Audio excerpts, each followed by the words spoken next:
Welcome, friend, to another journey together. Tonight, we start exploring deep, hidden wisdom carefully saved for many years to calm the busy mind and bring a feeling of deep, healing peace. Feel free to share what time it is and where you are listening from. I'm going to share a special collection of ancient stories and timeless Buddhist tales made to help you find deep mental peace and emotional freedom. Each story holds a powerful lesson that can change how you feel inside, melting away fear, constant worry, and the endless need for others to like you. These are not just stories for sleep. They are deep lessons passed down by people who understood a big truth that many have forgotten. That true happiness comes not from changing things around us, but from changing how we look at them. As the Persian poet Rumi once said, "The quieter you become, the more you can hear." During our journey, you will, the monk who forgot his name, find out exactly how these old truths can change your life. As we go through these amazing tales, you will notice a powerful change begin to happen. The tight grip of everyday worries will naturally soften. The constant noise of your thoughts will slowly get quieter. You will find yourself easily drifting into a place of deep understanding and lasting peace. So, get comfortable now. Let your body relax into whatever is holding you up. Take one slow breath with me, and as you breathe out, know that you are about to receive wisdom that has been waiting for you for a very long time. Our first tale shows the deep mystery of who we really are. This is the monk who forgot his name. Master Dogen was walking along a mountain path when he met an old monk sitting beneath an ancient pine tree. The stranger's robes were patched and faded from years of travel, and his eyes held the peaceful look that comes only from much practice. Curious about this traveling monk, Dogen walked up and offered the traditional greeting. "Good morning, brother. I am Dogen of Aihai Temple. May I ask your name?" The monk looked up with a gentle smile, paused for a long moment, and replied, "Master, I have forgotten it completely." Dogen was interested. "How can you forget something so basic? Your name has been with you since you were born." The traveling monk laughed softly. "Master, I have been traveling for 30 years, sitting in meditation, helping others, and walking these mountain paths. I have been so busy being myself that I never had time to remember what to call it. When I wake each morning, I am simply awareness waking up. When I help a traveler, I am simply kindness in action. When I sit in meditation, I am simply just being there. What need is there for a label?" Dogen felt something change inside him, as if a door he didn't know existed had suddenly opened. "But surely you must have some way of talking about yourself." "The birds call me by my footsteps on the path. The villagers know me by the kindness I offer. The mountains know me by my thanks for their beauty. Each moment gives me all the identity I need." The monk pointed to the pine tree above them. "Does this tree suffer from not knowing its name? Does the stream worry about what to call itself as it flows toward the sea?" Understanding showed on Dogen's face like sunrise breaking over the peaks. He bowed deeply and said, "You have achieved what most of us spend lifetimes chasing. You have discovered who you are by forgetting who you think you should be." The nameless monk bowed in return. "And you, Master Dogen, have recognized this truth. Perhaps we are both closer to our true nature than we imagined." The Buddha once said, "You are not your name, your body, or your thoughts. You are the awareness in which all these happen." What comes from this story is a deep teaching about the difference, essential nature versus conceptual identity, between our true self and the ideas of who we are that we carry. Why do we hold on so tight to names, roles, and definitions of ourselves? Zen Buddhism explains that the ego mind constantly tries to make itself feel real through labels and groups. We become attached to being a teacher, a parent, a successful person, or a spiritual seeker. These identities give us a sense of safety, but they also create a prison of limits. Think about how much mental energy you spend keeping up your different identities. The professional face you show at work, the family role you play at home, the social image you show to friends. Each one needs constant support and protection. You might notice fear coming up when these identities are threatened or challenged. This is the ego's fear of disappearing, its terror of finding out what lies beneath the layers of ideas about yourself. The nameless monk stands for what Zen calls the original face, the real self that exists before the mind creates stories about who we are. This is not empty space, but a living, responsive awareness that naturally shows kindness, wisdom, and right action without needing to check a fixed identity. Zen teacher Huangpo taught, "Your everyday mind is the way. When you try to turn toward it, you move away from it." The more we grab for spiritual identities or try to become someone special, the further we drift from our natural state. The monk forgetting represents letting go so completely that even the one who might remember has disappeared. In Japanese art, there is a concept called mushin, meaning no mind or no heart. This doesn't mean nothing is there, but rather a state of such complete presence that self-consciousness disappears. Like a master artist whose years of practice allow the brush to move without the thinking mind getting in the way, the nameless monk moves through life without the friction of thinking about himself. Modern science confirms what Zen has long taught. The sense of a solid, continuous self is actually a creation of the brain, a useful story that helps us handle complex social groups. But this story becomes a problem when we mistake it for real life. We suffer when we try to defend or improve something that exists only as a collection of thoughts and memories. The Buddha said, "In the end, just three things matter: how well we have lived, how well we have loved, and how well we have learned to let go." Notice that none of these require a fixed identity. Living fully, loving deeply, and letting go completely are all expressions of our true nature rather than achievements of a specific person. Tonight, as you rest in the quiet darkness, can you sense the awareness that watches your thoughts without being defined by them? Can you feel the life force moving through your body without needing to own it? What would it be like to feel yourself as pure presence temporarily borrowed by consciousness for the sake of this human experience? As the Buddha taught, when you realize there is nothing missing, the whole world belongs to you. In forgetting our names, we remember our true nature. In letting go of our grip on identity, we discover the freedom that was always already here. The Tea Master's Empty Cup. Let us now turn to a tale that shows that all precious things are temporary. This is the Tea Master's Empty Cup. Master Yamamoto was famous throughout the region for his beautiful tea ceremonies. His every movement showed decades of practice, and his collection of tea tools was legendary. Among his most treasured items was an ancient cup, delicate as an eggshell and painted with cherry blossoms that seemed to dance in the light.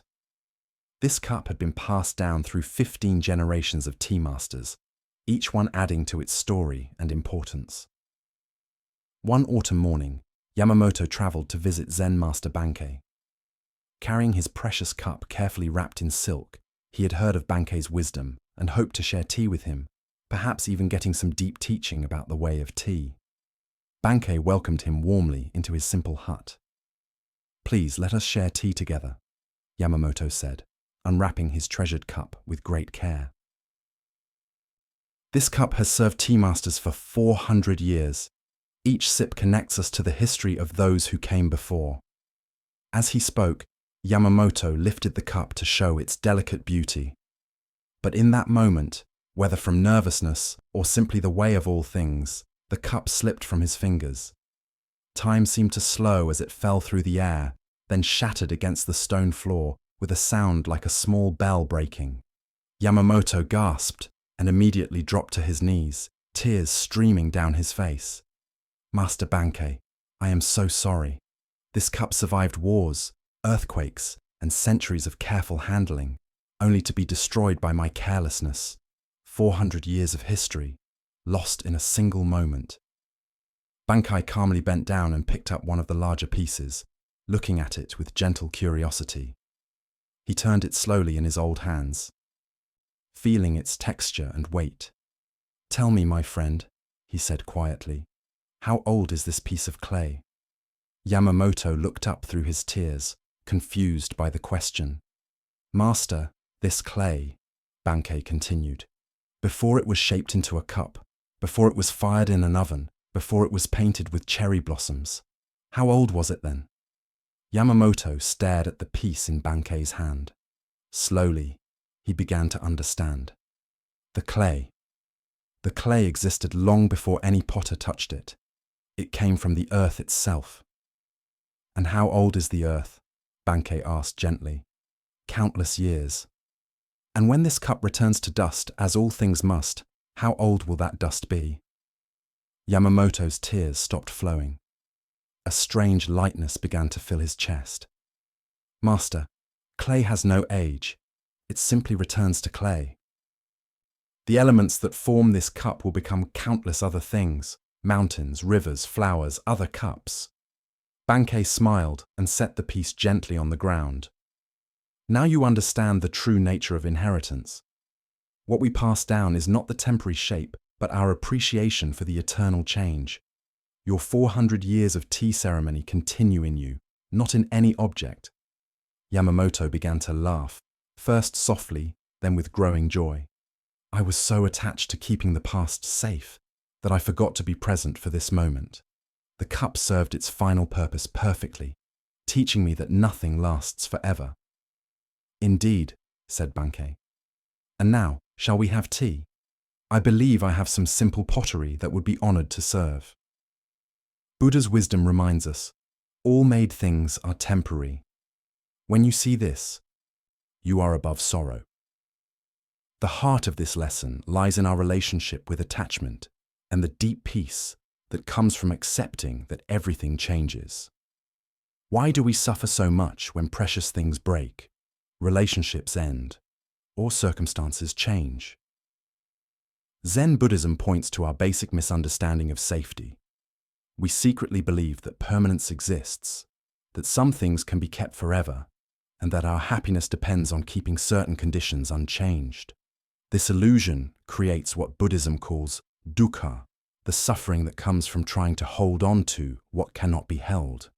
We form attachments not just to objects, but to people, experiences, achievements, and even spiritual feelings, imagining they can give us lasting happiness. Nothing is ever truly lost when these inevitably change or disappear. We feel the shock of broken expectations. Think about your own experiences of loss. Perhaps a childhood home that was sold, a relationship that ended, a job that disappeared, or even small daily disappointments like a favorite restaurant closing. Notice how much of the pain comes not from the loss itself, but from the story you tell about what that loss means. The tea master's first pain came from his belief that something irreplaceable had been destroyed. Yet, Bankei's teaching shows a deeper truth. Nothing is ever truly lost because nothing was ever truly separate to begin with. The elements that made the cup existed before it was made and continue existing after it is broken. This is not just comforting words, but a recognition of the deep connection that Zen calls interdependence. Vietnamese Zen master Thich Nhat Hanh teaches about interbeing, the reality that all things exist only in relationship, constantly appearing and disappearing within an endless web of causes and conditions. The cup was never just a cup, but a temporary gathering of earth, fire, water, wind, and human creativity. When it shattered, nothing was lost. The elements simply return to new possibilities. This understanding changes our relationship with things, ending from fear to wonder. Instead of desperately trying to keep things as they are, we can appreciate their constant changing. The broken cup becomes a teacher. The lost job becomes an opportunity. The ended relationship becomes space for growth. Zen practice grows what the Japanese call mono no aware, a sad but beautiful awareness that all things are temporary. This isn't sadness, but rather a sweet appreciation that makes our love for what is temporary even stronger. Knowing that the cherry blossoms will fall makes their blooming more precious, not less. The Buddha said, "Attachment is the root of suffering." But this doesn't mean we should become cold or not care. True non-attachment is actually deeper love. Appreciation that doesn't try to own. Thanks that doesn't demand things stay the same. Care that can let go when the time comes. Tonight, as you notice your tendency to hold on tight to people, possessions, or plans, can you remember the clay returning to clay? Can you love fully while holding lightly, knowing that everything you love is on loan from the universe? What would it feel like to appreciate this moment's gifts without needing them to last forever? As the Buddha taught, everything changes. Everything appears and disappears. There is no perfect peace until one passes beyond the pain of life and death. In accepting that things change, we discover the peace that doesn't depend on anything remaining the same. As we continue our journey through the wisdom of Zen Buddhism, we find a story about the puzzle of trying and letting go. This is the student who couldn't sit still. Young monk Jishin had been at the monastery for 3 months, and his inability to sit in meditation had become famous among the other students. During the morning meditation period, while his fellow monks sat like mountains, still, silent, and peaceful, Jishin was constantly moving. He would fidget with his robes, scratch his nose, shift his weight from side to side, and crane his neck as if looking for something he had lost. His breathing was loud, marked by sighs of frustration. Eventually, he would give up, stand quietly, and pace at the back of the meditation hall. The other students whispered about him during work periods. Some felt sorry for him, others were annoyed by the distraction, and a few smugly assumed he simply lacked the proper commitment to practice. But Master Ryoan, the temple's teacher, watched Jishin's struggles with patient interest, saying nothing for months. One crisp morning after another failed attempt at sitting, Jishin approached his teacher with tears of frustration in his eyes. A different task. "Master, I am clearly not suited for this practice. Perhaps I should return to my family's farm. I cannot seem to find even a moment of stillness." Ryoan looked at the young monk with kind eyes. "Jishin, I have a different task for you. Our monastery garden has been neglected. The weeds are overtaking the vegetables and the paths need tending. Would you be willing to care for it?" Grateful for any way to help, despite his meditation failures, Jishin bowed and accepted immediately. "Yes, master, I would be honored." The next morning, instead of sitting in the meditation hall, Jishin made his way to the overgrown garden. He knelt among the plants and began to pull weeds, feeling the earth soft and cool beneath his fingers. As he worked, he noticed which plants needed water and which were receiving too much shade.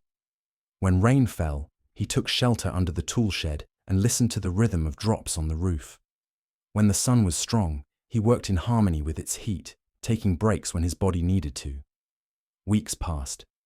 Jishin found himself rising before dawn, eager to greet the garden in the quiet morning light. He learned to read the subtle signs of plant health, the way leaves curled when thirsty, how certain vegetables preferred morning attention while others grew better with evening care. His movements became simple and graceful as he worked with, rather than against, the natural cycles of growth and decay. One day, while picking tomatoes, Jishin realized he had been kneeling motionless for over an hour, completely absorbed in carefully selecting the perfectly ripe fruit. His mind had been quiet, focused, present. When he stood up, his body felt loose and natural, free from the tension that had always hurt his sitting practice. That evening, drawn by something he couldn't name, Jishin quietly entered the meditation hall and took his seat among the other monks. To his amazement, his body settled immediately into stillness. His breath became deep and natural. His mind, used to the focused attention that gardening required, rested easily in the present moment. For the first time since arriving at the monastery, he sat through the entire period without moving. After the sitting, another student approached Master Ryoan with curiosity. "Respected teacher, How did gardening teach Jishin to meditate? I don't understand the connection. Ryoan smiled and touched the soil still visible under his own fingernails. I never taught him to meditate. I taught him to stop fighting with himself. In the garden, he learned to work with conditions as they are rather than demanding they be different. He discovered the natural rhythm of work and rest, attention and ease. These are the same qualities that make sitting practice possible. The student asked further, but Master, why couldn't he learn this directly through meditation instruction? Because, Ryoan replied, Jishin's particular mind needed to understand letting go through action before it could let go through stillness. The garden taught him that true effort flows with natural conditions rather than forcing against them.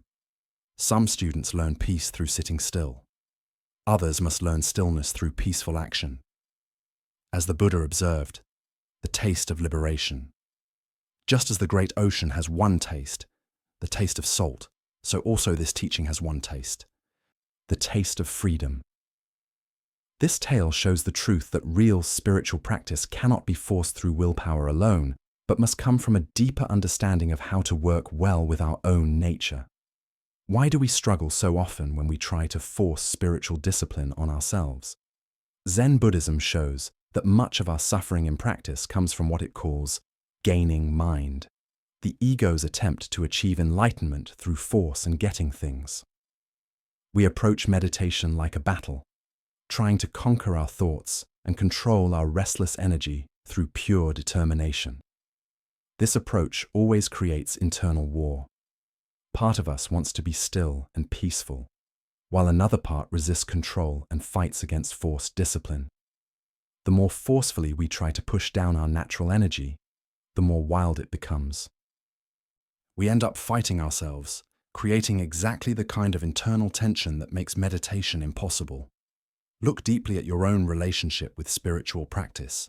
Do you notice the subtle violence of demanding that your mind behave differently than it does? The frustration when your meditation doesn't match your expectations? The judgment when you feel distracted or upset? Each of these is a form of fighting with yourself, rather than learning to work smartly with your actual conditions. Jishin's change came through what Zen calls right effort. Not the strain of forced concentration, but the natural focus that happens when we align with, rather than fight our circumstances. In the garden, he discovered how to be fully present through purposeful activity. His attention was naturally drawn to the immediate needs of the plants, the feel of soil, the rhythm of seasons. This wasn't forced mindfulness, but natural connection with life as it happened. Zen master Suzuki Roshi taught, each of you is perfect the way you are, and you can use a little improvement. This puzzle captures the main point of Jishin's journey. He didn't need to become someone different to practice successfully. He needed to discover how his own personality could express itself honestly within the structure of practice. The garden became Jishin's meditation hall because it gave what his restless energy required: purposeful movement, real results, and connection with nature. Rather than trying to eliminate his active nature, Master Ryoan helped him use it toward waking up. The same energy that made sitting meditation difficult became the very quality that made him an excellent gardener and eventually a skilled meditator. This points to a key understanding in Zen practice. There are as many ways to grow presence as there are types of people. Some people naturally like seated meditation, others like walking practice, chanting, service work, or mindful work. The key is not finding the right practice, but discovering how your unique self can most honestly express the universal principles of awareness, kindness, and wisdom. Vietnamese Zen teacher Thich Nhat Hanh speaks of engaged Buddhism, the recognition that washing dishes, caring for children, or tending gardens can be as deep as any formal meditation when done with full presence. Jishin's story shows this perfectly. His breakthrough came not through perfecting a special technique, but through learning the basic attitude that makes all practice work: willing cooperation with what is. The Buddha said, "Hatred is never cured by hatred in this world. By non-hatred alone is hatred cured." This is an eternal law. This applies not just to outside conflicts, but to our internal relationship with our own minds. Fighting our restless thoughts with mental force only creates more trouble. Learning to work patiently and smartly with our minds as they actually are is the path to real change. Think about areas in your own life where you might be fighting yourself unnecessarily. Perhaps you struggle with a certain emotion, repeatedly trying to push down anger or get rid of anxiety through willpower. Or maybe you have creative ideas that you judge as distractions from more serious work. What would it look like to find smart ways to use these energies rather than simply trying to remove them? Zen practice ultimately teaches us that enlightenment is not about becoming someone different, but about fully becoming who we already are beneath our habits and resistance. Jishin's restless energy was never the problem. His inability to find a good way to use it was what created suffering. Tonight, as you notice areas where you are fighting with your own nature, can you sense possibilities for using that energy more smartly? Perhaps your thinking mind, instead of being a meditation block, could find expression through studying wisdom texts. Maybe your emotional sensitivity, rather than being a weakness, could become a way to deeper kindness. What parts of yourself are you trying to get rid of that might instead need better expression? As the Buddha taught, you yourself, as much as anybody in the entire universe, deserve your love and affection. True spiritual practice begins with this deep self-acceptance. Not approval of all our behaviors, but a willingness to work kindly with where we are starting, rather than fighting to become someone else. Now let us explore a Zen story about the master who sold enlightenment unexpected ways to find wisdom. This is the master who sold enlightenment. In the busy marketplace of ancient Kyoto, among the sellers of rice, silk, and pottery, an unusual sight appeared one morning. A well-dressed man had set up a small stall with a fancy sign that read, "Enlightenment for sale, 1 gold coin only, achieve instant freedom." A crowd gathered, some laughing at the boldness, others curious about what enlightenment might look like when sold in a package. The man behind the stall was clearly a faker. His robes were expensive, but worn incorrectly. His manner was dramatic rather than peaceful, and his eyes looked shifty, like someone used to quick escapes. He called out to people walking by. Why spend years in meditation? Why suffer through hard practice? For just 1 gold coin, you can have what the monks struggle lifetimes to achieve. Most people walked by shaking their heads or muttering about how shameless this was.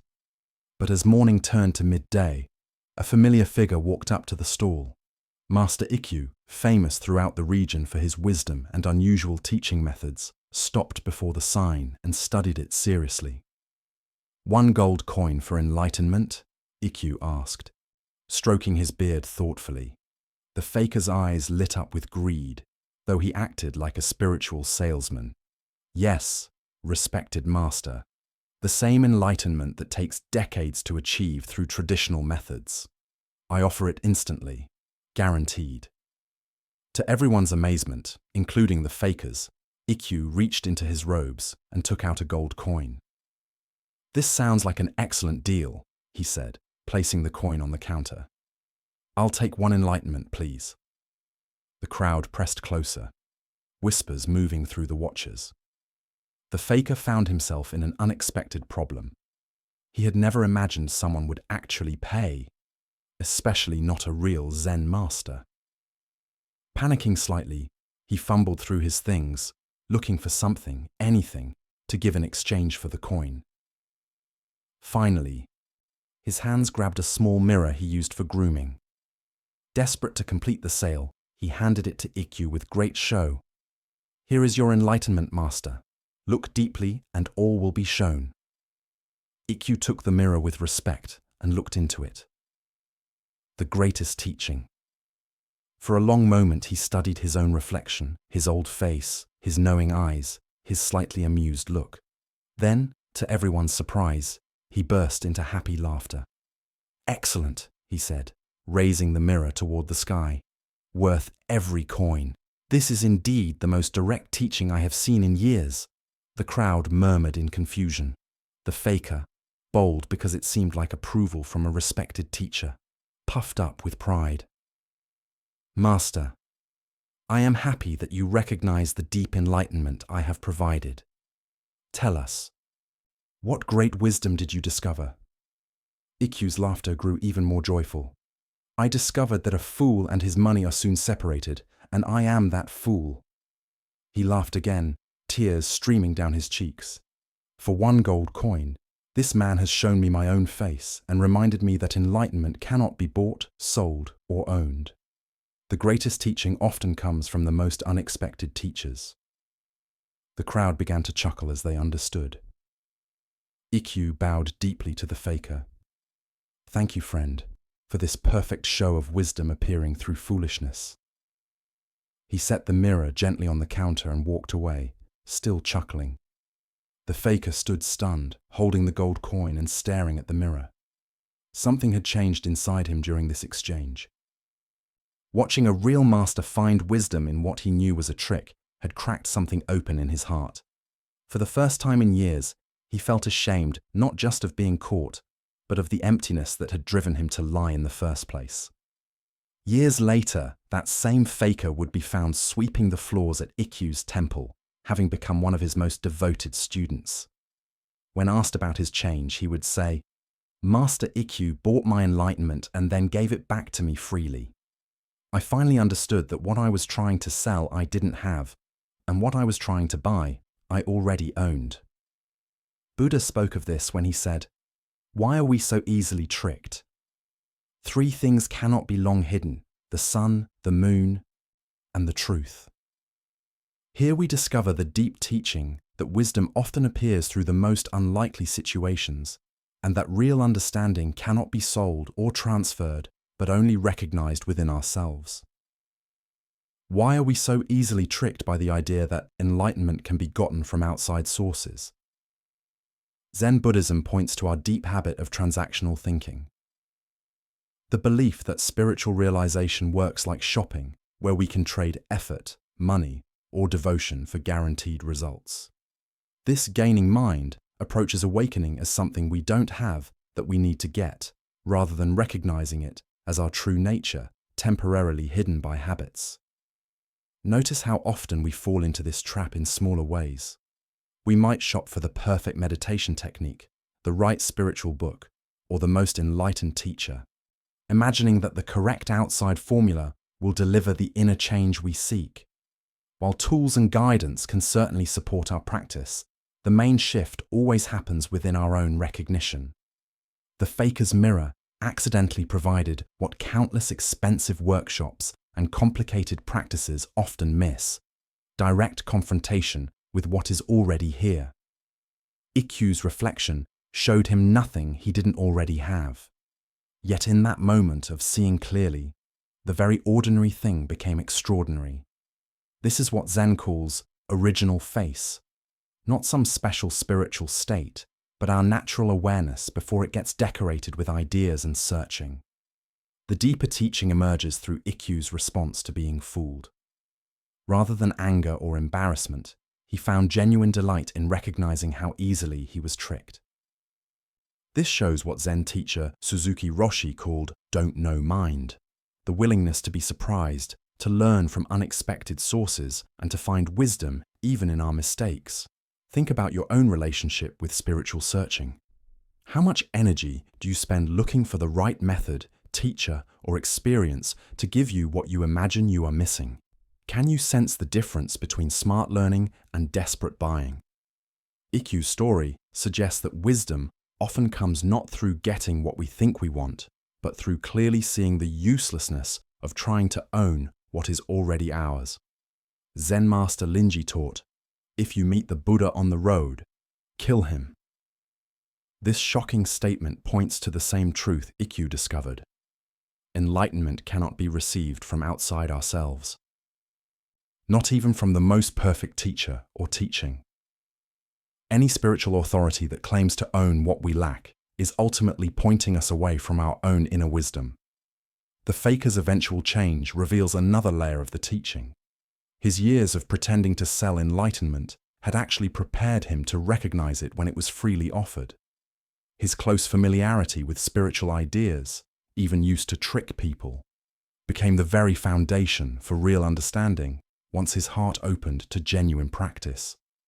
The Buddha said, "By three things the wise person may be known: what acts they encourage, what acts they discourage, and what acts they ignore." Ikkyu's wisdom lay not in avoiding the faker's trick, but in finding truth within it. He encouraged the man's offering by paying for it, discouraged attachment to results by laughing at his own foolishness, and ignored the intended lie by recognizing the unintended lesson. Tonight, as you think about your own spiritual journey, can you appreciate the unexpected teachers that have appeared along the way? Perhaps someone you initially judged or ignored offered you insights that more obvious sources missed. What would it mean to approach tomorrow with Ikkyu's openness to finding wisdom in the most unlikely packages? As the Buddha taught, when you realize how perfect everything is, you will tilt your head back and laugh at the sky.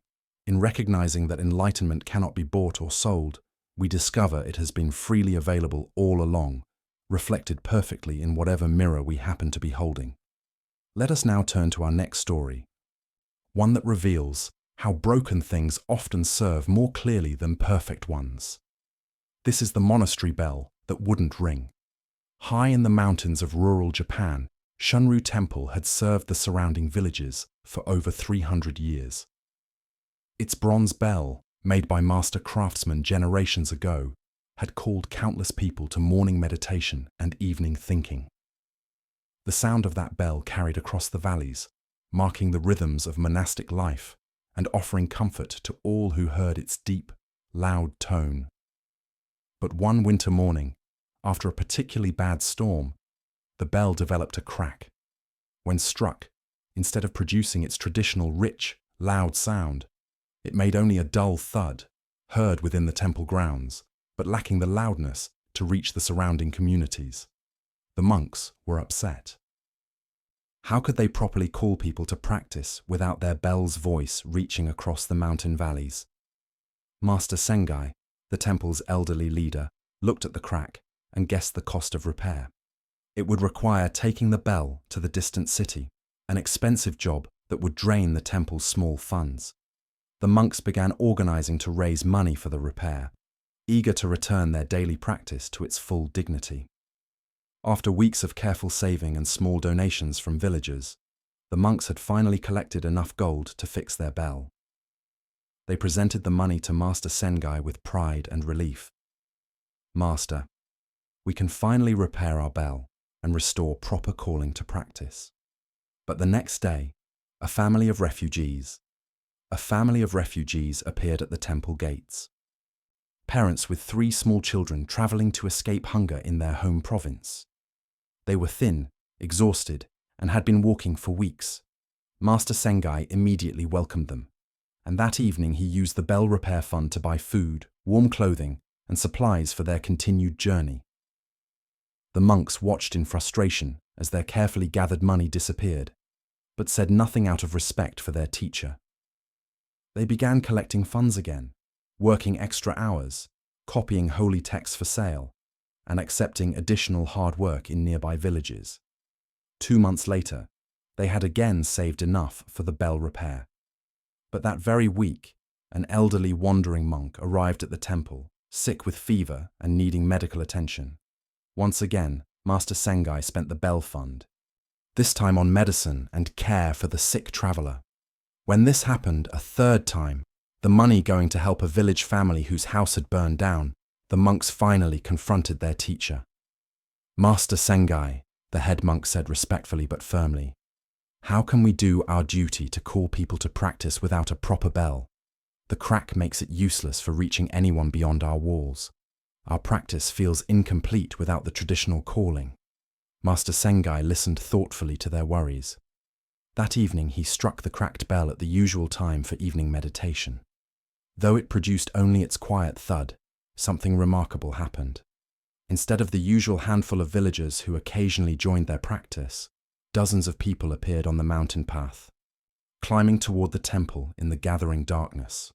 Word had spread throughout the region about the temple, where no traveler went hungry, where the sick received care, and where the monks' bell fund somehow always found its way to those in greatest need. People came not because they heard a bronze bell calling across the valleys, but because they had heard something far more compelling, the sound of kindness in action. As the crowd settled into the meditation hall, far more people than had ever.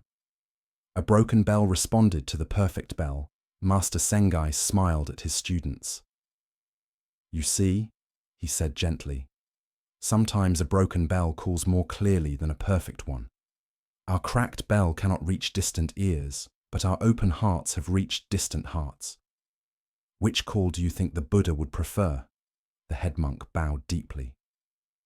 "Master, I understand now. We were so focused on the form of calling that we missed the essence of what calls people to truth. The bell's voice was beautiful, but our actions have become an even clearer invitation." "Yes," Bankei replied. "A perfect bell announces meditation time. A broken bell that feeds the hungry announces the truth itself." The cracked bell was never repaired and still hangs in Shunryu Temple today. Visitors often comment on its unusual dull tone, and the monks smile as they tell the story of how brokenness became the temple's greatest teaching. Ancient Buddhist wisdom tells us, when you can do nothing, what can you do? The story points us toward understanding that our limits often become doorways to more honest expression of our deepest values. Why do we assume that broken things must be fixed before they can serve their purpose? Zen Buddhism shows our unconscious attachment to perfectionism, the belief that only perfect conditions can produce real spiritual help. We postpone kind action while waiting for ideal circumstances, proper resources, or complete understanding. Meanwhile, opportunities to show wisdom pass by unnoticed. Think about how often you delay expressing generosity, creativity, or love because the conditions don't seem quite right. Perhaps you wait to help others until you feel more financially safe. Postpone sharing your gifts until you have perfected them, or hesitate to begin spiritual practice until you have the proper equipment or environment. Master Bankei's story suggests that our willingness to act kindly with whatever we have available often serves more powerfully than waiting for perfect circumstances. The cracked bell represents what Buddhism calls skillful means, the recognition that the most effective teaching adapts easily to actual conditions rather than insisting on ideal forms. The temple's traditional role was to call people to formal practice. But when that became impossible, an even deeper calling emerged. Their limits forced them to discover more direct ways of showing Buddhist principles. This points to a deep truth about spiritual practice. Our obstacles often contain our lessons. The very thing that seems to prevent us from practicing correctly might be exactly what develops real wisdom. A meditation student who struggles with focus might develop exceptional kindness for others' difficulties. Someone who lacks time for formal retreat might discover mindfulness through caring for family members. Vietnamese Zen master Thich Nhat Hanh teaches about interbeing, the recognition that our individual awakening is connected to the well-being of all beings. Master Bankei understood this deeply. Embracing apparent limitation.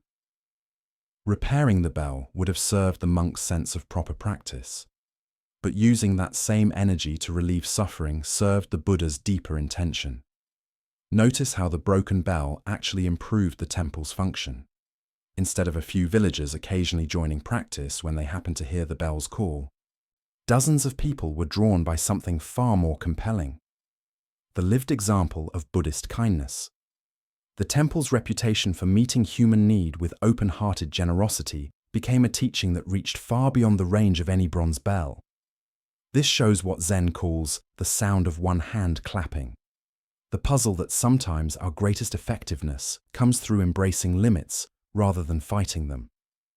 The monks initially saw only what they had lost, their traditional calling ability. But Master Bankei recognized what they had gained: an opportunity to show that truth is not about perfect forms, but about perfect response to actual conditions. The Buddha said, "Generosity brings happiness at every stage of its expression." We experience joy in forming the intention to be generous. We experience joy in the actual act of giving something, and we experience joy in remembering the fact that we have given. Master Sengai's repeated choice to prioritize immediate kindness over temple repair showed this teaching completely.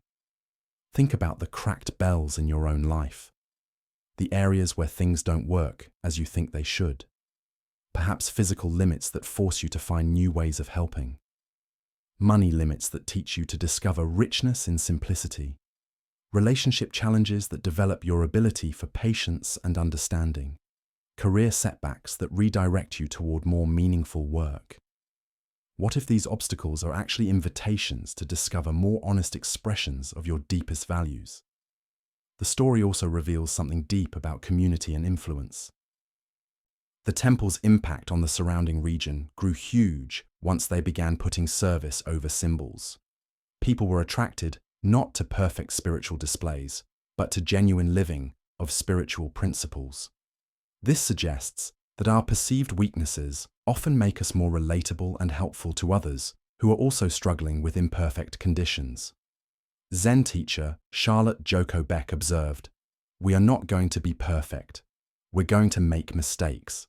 The question is, what do we do when we make mistakes?" Master Sengai's approach suggests that the smartest response to limits is not always to fix them, but sometimes to discover what wants to emerge through them. Modern research on growth after hard times confirms what Buddhist teachers have long understood. Our biggest limits and losses often spark our greatest contributions. People who have experienced money trouble may develop extraordinary generosity. Those who have faced illness often become healers. Individuals who have struggled with bad habits frequently become the most effective counselors. Our broken places become our serving places. The cracked bell continues hanging in the temple today as a permanent reminder that effectiveness and perfection are not the same. Every time visitors comment on its unusual sound, the teaching spreads further. The floor has become the temple's most powerful talk, reaching people who might never have been touched by normal Buddhist instruction. This points to a new understanding of spiritual practice. Our genuine service to others often matters more than our personal achievement of special states or experiences. The monks thought they needed a perfect bell to do their spiritual duty, but they discovered that feeding hungry travelers and caring for sick wanderers was actually a more direct expression of Buddha's teachings than any formal calling to practice. Tonight, as you consider the areas of your life that feel broken, incomplete, or not good enough, can you sense possibilities for service that exist precisely because of these limits? Perhaps your money limits allow you to understand and help others who are struggling. Maybe your emotional sensitivity, which sometimes feels like too much, helps you to offer comfort to those who are suffering. What if your greatest weaknesses are actually your best qualifications for helping others? As the Buddha taught, thousands of candles can be lit from a single candle, and the life of the candle will not be shortened. Happiness never decreases by being shared. Master Sengai understood that the temple's broken bell could light thousands of candles of kindness, creating a calling that reached far deeper than any perfect bronze voice ever could. In accepting our cracks and limits, we often discover that brokenness itself can become a form of beautiful music, not despite its imperfection, but because of the honest humanity it reveals. Sometimes the most powerful teaching emerges not from perfect presentations, but from our willingness to serve wholeheartedly with whatever we actually have available. Let us now explore a story about the invisible burdens we carry through life. This is the tale of the empty backpack. In a peaceful monastery garden, where morning dew shone on carefully kept paths, a young student approached his teacher with a question weighing heavily on his heart. His eyes showed both determination and confusion as he bowed respectfully. "Master," he said, "I wish to understand my path on earth better. Why do I seem to carry my past and relive it again and again? Why can't I get past my past? The master studied the young man with kind eyes, then pointed toward a maze of see-through silk walls shimmering in the garden's sunlight. Go forward into the maze, he said, reaching for a leather backpack. But carry this as you walk. It will help you stay focused. Be careful, though, as it is quite heavy. The young man accepted the backpack, initially surprised by how easily the master handed it over. But the moment it settled into his hands, he gasped. The weight was extraordinary, forcing him to bend forward as he struggled toward the maze. Inside the silk maze, he immediately hit solid walls. Through the see-through material, he could see other students walking their paths like distant ghosts. No matter which direction he turned, every path seemed blocked. Exhausted, he sat down to think. Others are clearly ahead of me, he thought. Should I cheat and crawl under the silk? After wrestling with these thoughts, he chose honesty. As he stood with renewed strength, an opening magically appeared. Making progress felt good until he faced another wall. This time, good intentions gave no results. The backpack's weight became unbearable, cutting into his shoulders. What could be so heavy, yet feel so soft? Overcome with curiosity, he took off the pack and looked inside. It was completely empty. Yet when he lifted it again, the weight remained undeniable. As he placed it back on his shoulders, a voice whispered clearly, "Look inside of you, young man, for the weight lies there." Suddenly, memories flooded his mind. His childhood bullies, gathered hurts and anger carried for years. As he relived each painful experience, the backpack grew heavier. Then, understanding came. I am the weight. I carry the burden of that which troubles me. With this insight, he began the work of forgiveness. I forgive you wherever you are, he found himself saying. Immediately the pack got lighter and new pathways opened as sunlight warmed his face, and he remembered moments of love. The weight continued going away until the backpack felt weightless. Finally, surrounded by solid silk walls, he sat in meditation. I am the light and the way. I realized that I was the block, not anyone else. At these words, his feet began rising from the earth. He floated above the maze, seeing how others remained trapped by darkness in their own packs. With a thought, he found himself beside his teacher outside the maze. Master, he said, his face shining, I discovered that my darkness caused my weight, and my lightness freed me to fly. The master smiled knowingly. What do you feel, young one? Do you feel freed? Without waiting for an answer, he walked away. Buddha's wisdom reminds us, holding on to anger is like grabbing a hot coal with the intent of throwing it at someone else. You are the one who gets burned. This ancient teaching shows the deep truth revealed in the empty backpack story. We are the creators of our own burdens. What comes from this tale is the realization that our past does not trap us. Our relationship to our past does.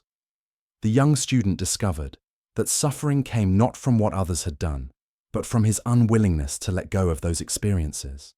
The empty backpack represents the invisible weight of unprocessed feelings and unhealed wounds we carry through life. Why do we hold on so tight to our pain? First is our identification with wounds. We get our identity from complaints, thinking I am someone who was wronged, rather than I experienced wronging, but I'm not defined by it. Second is our addiction to the familiar. Even painful emotions become comfortable because they are known. Third is our misunderstanding of forgiveness, believing it means accepting harmful behavior rather than freeing ourselves from anger's prison. Think about how this plays out daily. The co-worker who got credit for your idea still makes you angry. The parent who criticized you decades ago still influences how you talk to yourself. Each is an invisible item in your backpack weighing you down. Zen teacher Jack Cornfield taught, forgiveness is giving up all hope of having had a different past. We cannot change what happened, but we can change our relationship to what happened.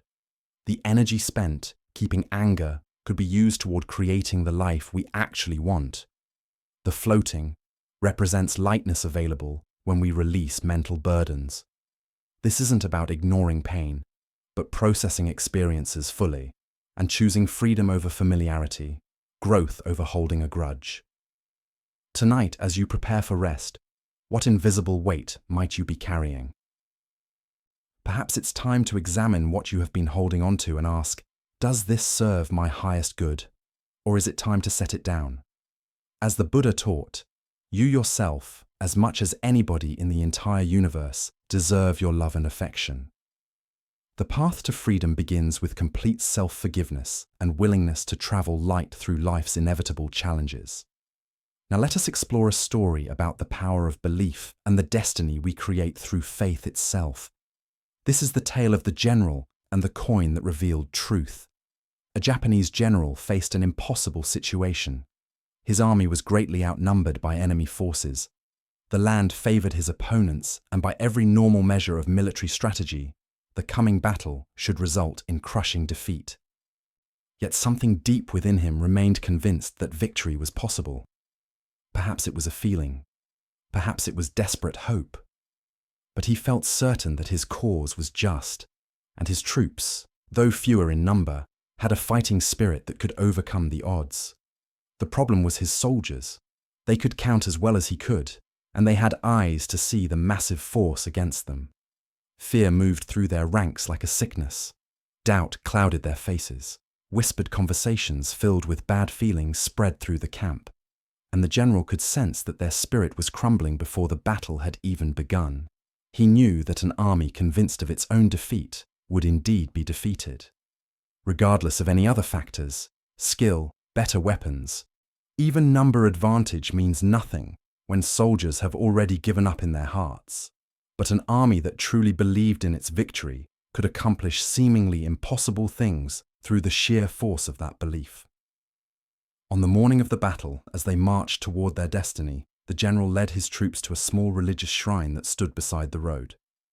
This was a place where countless warriors had stopped over the centuries to pray before facing uncertain fate. The general gathered his men around him and led them in earnest prayer, asking for blessing and protection in the coming fight. When the prayers were finished, the general reached into his pocket and took out a simple coin. He held it high so that every soldier could see it clearly. "My brothers," he called out, his voice carrying across the gathered ranks.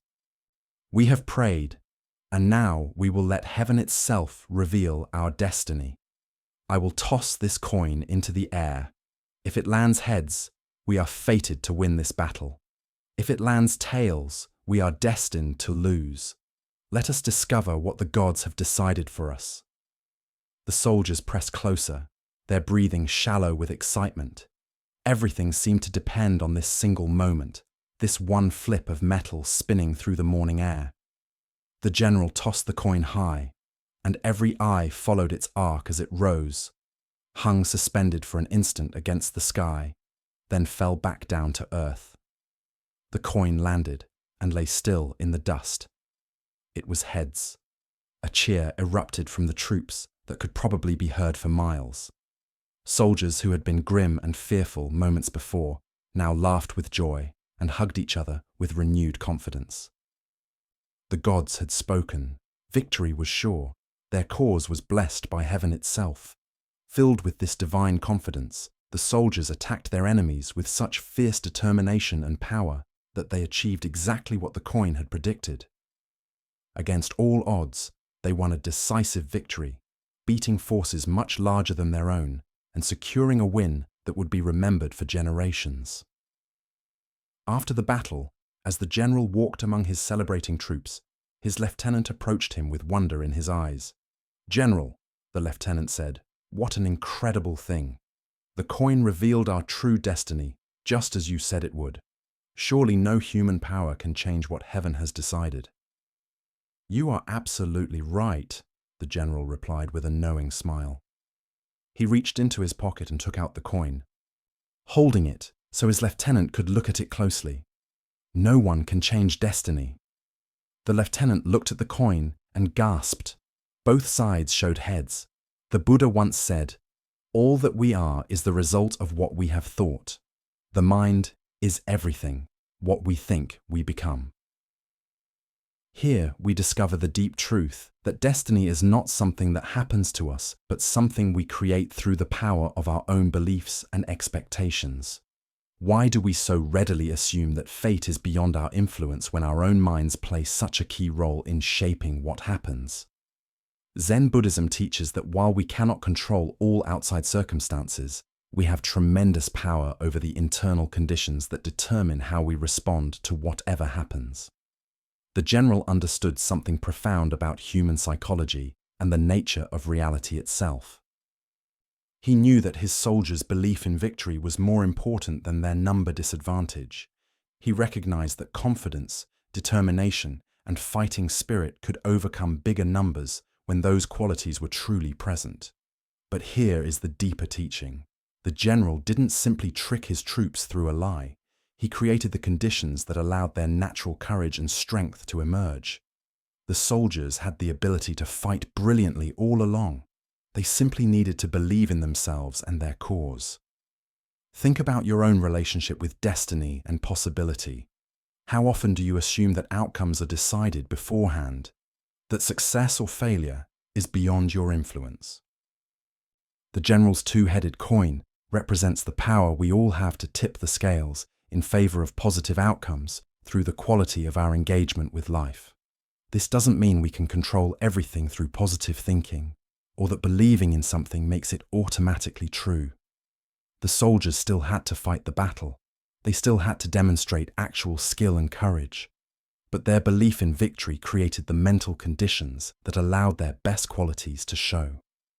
In Zen practice, we learn to work smartly with both effort and letting go, both intention and acceptance.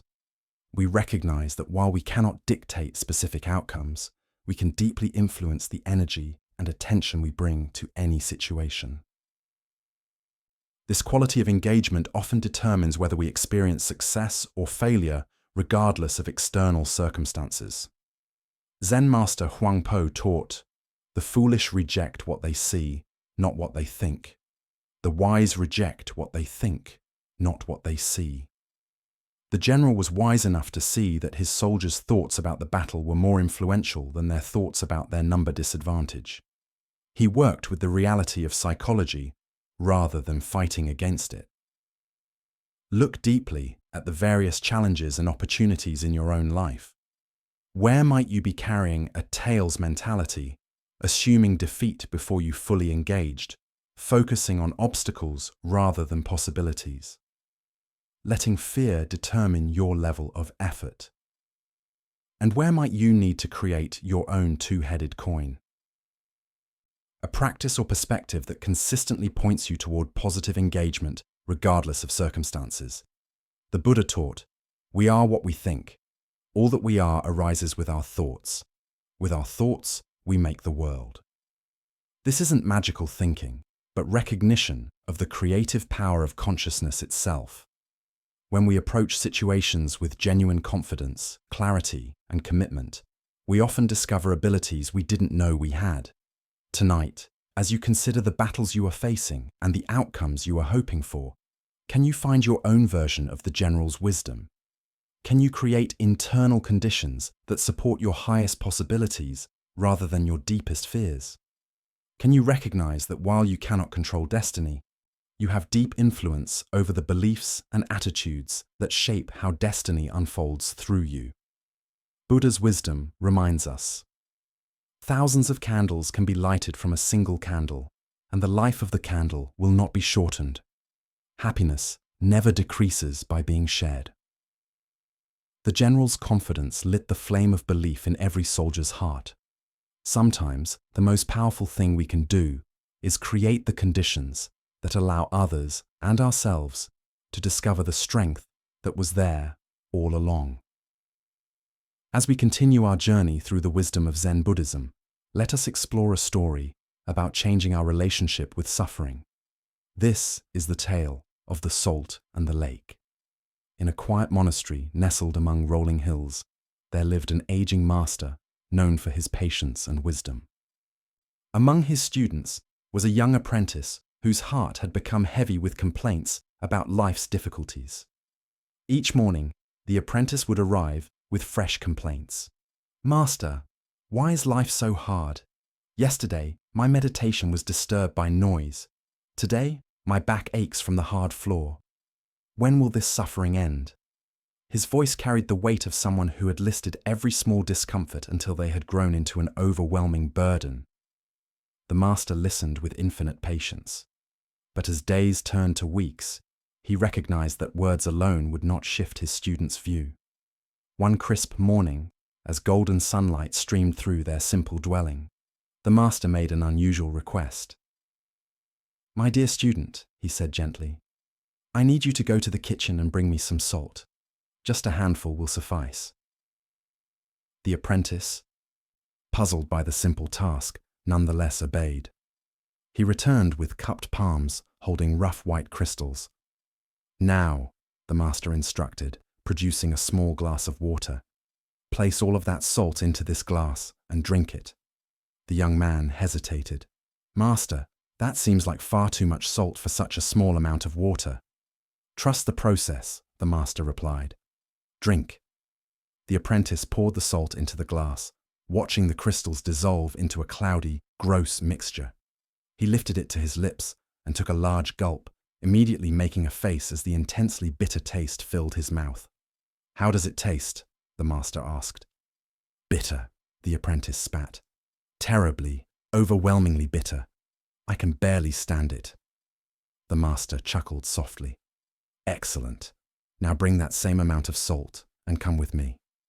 Together, they walked in quiet silence until they reached the shores of a clean mountain lake. The water stretched before them like a mirror, reflecting the sky so perfectly that it was difficult to tell where earth ended and heaven began. "Now," the master said, "place this handful of salt into the lake." The apprentice walked into the shallow water and opened his hands, watching as the salt crystals scattered across the lake's surface, quickly dissolving without leaving any visible trace. "Drink from the lake," the master instructed. The young man cupped the lake water in his hands and brought it to his lips. The water was clean, refreshing with the pure taste of mountain streams. "How does it taste?" the master asked. "Much better," the apprentice replied, genuinely surprised. "Clean and pure." "Do you taste the salt?" the master asked gently. The student paused, paying careful attention. "No," he said slowly. "I don't taste any salt at all." The master sat beside his student on a smooth stone at the water's edge. His old hands reached out to hold the young man's hands with deep kindness. "My dear student," the master said, "the pain of life is pure salt. No more, no less. The amount of pain in existence remains constant, but the amount of bitterness we experience depends entirely on the container we put that pain into." The apprentice listened with new understanding. "When you are in pain," the master continued, "the only thing you can truly control is your response. You can choose to be a small glass where every grain of salt overwhelms your senses. Or you can choose to make your sense of things bigger, to become like this vast lake where the same salt dissolves harmlessly into something much greater." The master paused. "Stop being a glass, my friend. Become a lake. The Buddha once said, 'Pain is certain, suffering is optional.' This basic teaching reveals the heart of our relationship with difficulty. We cannot remove the challenges woven into human existence, but we have huge power over how that pain affects us. What comes from this story is understanding about awareness itself. Our awareness is not fixed in size. It can shrink into the narrow limits of a glass where every difficulty looks enormous, or it can grow into the openness of a lake where the same difficulties become manageable. Why do we often choose to be the glass rather than the lake? First is our tendency to only see the pain, becoming so focused on discomfort that it fills our entire mind. Second is our habit of making up stories, taking a single painful event and creating big stories about how unfair life is. Third is the comparing mind, measuring our pain against an imaginary standard of how life should be. The lake view doesn't minimize real pain or suggest doing nothing. Rather, it offers a smart way of relating to inevitable challenges that doesn't make them worse with unnecessary suffering. From lake awareness, we can respond to problems more creatively because we are not overwhelmed. Zen master Thich Nhat Hanh taught, thanks to change, everything is possible. From the lake view, we remember that everything comes and goes within the vast space of awareness. Today's crisis becomes tomorrow's memory. We become a lake through practices that naturally grow awareness. Meditation teaches us to rest in open presence. Gratitude helps us notice experiences beyond immediate difficulties. Service reminds us that our pain is part of shared human experience. Tonight, as you think on current challenges, can you sense the difference between experiencing them from glass awareness versus lake awareness? What would it feel like to allow your awareness to grow beyond the immediate strength of difficulties to include the vast picture of this moment? As the Buddha taught, if you want to know your mind, sit down and observe it. If your mind is clear, happiness will come. The clarity he speaks of is not the absence of salt, but the space to hold it smartly. In becoming lakes rather than glasses, we discover that pain can become a door to deeper kindness and freedom.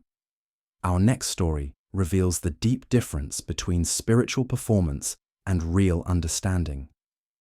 This is the teaching of the head that wished to be cut off. In the great monastery of Chao Chu, where hundreds of monks gathered daily for meditation and study, the morning routines followed ancient rhythms. After the pre-dawn sitting, as the first light touched the mountain peaks surrounding the monastery, monks would go to their various duties, some to the gardens, others to the kitchens, still others to copying holy texts or fixing the buildings.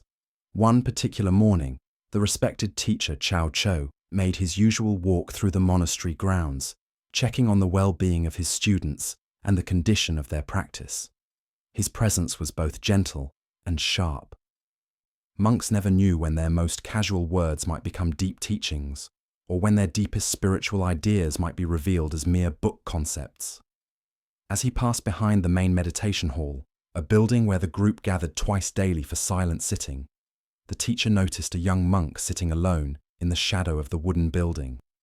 The monk appeared to be doing some form of practice, though he was apart from the scheduled group activities. "Brother," Chao Chu called softly, approaching with the quiet steps that had become second nature through decades of mindful walking. "Where have all the good people gone?"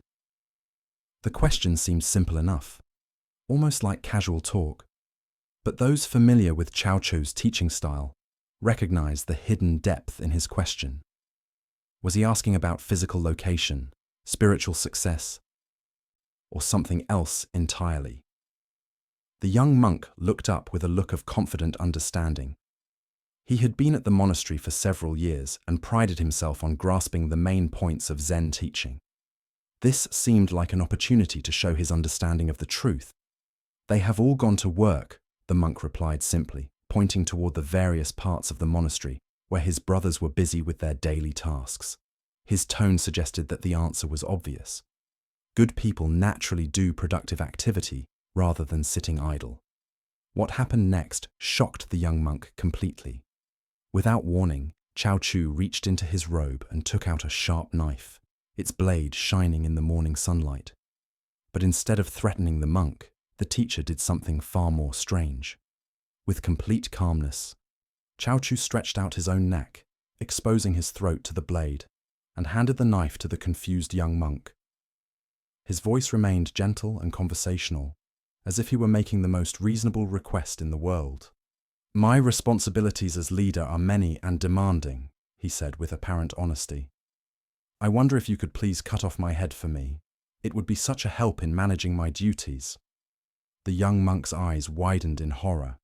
His hands shook as he stared at the knife now in his possession and the exposed neck of his respected teacher. Everything about the situation went against his understanding of proper monk behavior, spiritual teaching, and basic human goodness.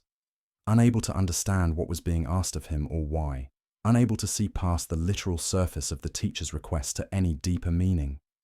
The terrified monk dropped the knife and ran. His feet carried him far from the meditation hall, far from the confusing scene, his mind spinning with confusion and fear. Chao Chu calmly picked up the fallen knife, put it back into his robe, and continued his morning walk with the same peaceful manner he had kept throughout the entire meeting. As the Buddha observed, it is better to travel well than to arrive. What comes from this story is a teaching about the huge difference between book understanding and real knowledge. Why do we so often mistake book knowledge for real wisdom? Zen Buddhism reveals that our thinking mind loves to collect spiritual ideas and organize them into neat groups, creating the illusion of understanding without the changing experience of direct insight. The young monk's response, "They have all gone to work," represents the kind of opposite thinking that separates spiritual practice from ordinary activity. His answer implied that goodness lies in doing productive tasks rather than sitting idly, revealing his assumption that awake activity and rest are opposites. But Chao Chu's teaching cuts much deeper than this surface meaning. By offering his neck to the knife, he was asking a deep question. If the monk truly understood that all the good ones had gone to work, what work was most important? If responsibility truly mattered, what was the most kind response to suffering? Look deeply at your own spiritual assumptions. How often do we divide life into spiritual activities and normal ones, important work and small tasks, holy moments and ordinary time? This opposite thinking keeps us from recognizing that every moment offers opportunities for an awake response. The teacher's gesture points toward the heart of Zen understanding. Real kindness sometimes requires actions that go beyond normal thinking. When someone is truly suffering under the burden of responsibility, attachment, or spiritual seeking itself, what is the most loving response? Sometimes it requires cutting through the very thing that seems most precious: our concepts, our roles, even our sense of a separate self. Zen master Linji taught, "If you meet the Buddha on the road, kill the Buddha." This famous saying points to the same extreme teaching Chao Chu offered. Any fixed idea about enlightenment, any attachment to spiritual roles or concepts, becomes a block to direct realization. True kindness sometimes requires destroying the very thing we think we are trying to protect. The young monk's terror and flight revealed how completely he missed this deeper level of teaching. He remained trapped in literal meaning, unable to see past the surface of the teacher's words to their changing invitation. His spiritual understanding, though spoken well, remained purely in his head. Think about your own relationship to spiritual responsibility and helping others. When someone asks for help with their suffering, do we offer ideas and advice, or do we respond from a deeper place of understanding? Are we willing to sacrifice our comfortable spiritual positions to meet others exactly where they are? This ancient wisdom shows the difference between talking about goodness and living it. The monk could say where good people go and what they do, but when faced with an opportunity for extreme kindness, he ran away. His knowledge remained separated from immediate awake action. In Zen practice, we grow what's called great doubt, a willingness to question even our most cherished spiritual understandings. This doubt isn't being negative, but openness to discoveries that go beyond our current ideas. Are we prepared to have our spiritual certainties challenged, even destroyed, if it helps us wake up? Tonight, as you encounter opportunities to help others with their burdens, can you sense the difference between offering what you think they need and responding from real understanding? Can you feel how true kindness sometimes requires cutting through your own comfortable assumptions about what makes proper spiritual behavior? Buddha spoke of this when he said, "In caring for others, you care for yourself. In caring for yourself, you care for others." The teacher's offer to sacrifice his own head points toward this connected understanding. When we truly see connection, the lines between self and other, helper and helped, begin to dissolve into immediate kind action. Now, let us explore a story about fearlessness and the power that comes from accepting what cannot be changed. This is the meeting between the general and the Zen master, who could not be moved. During the violent civil wars that tore through old Japan, armies swept across the countryside like natural disasters, taking villages and controlling lands through force and fear. When word spread that a certain general's army was coming, most people would run with whatever things they could carry, seeking safety in the mountains or with relatives in distant towns.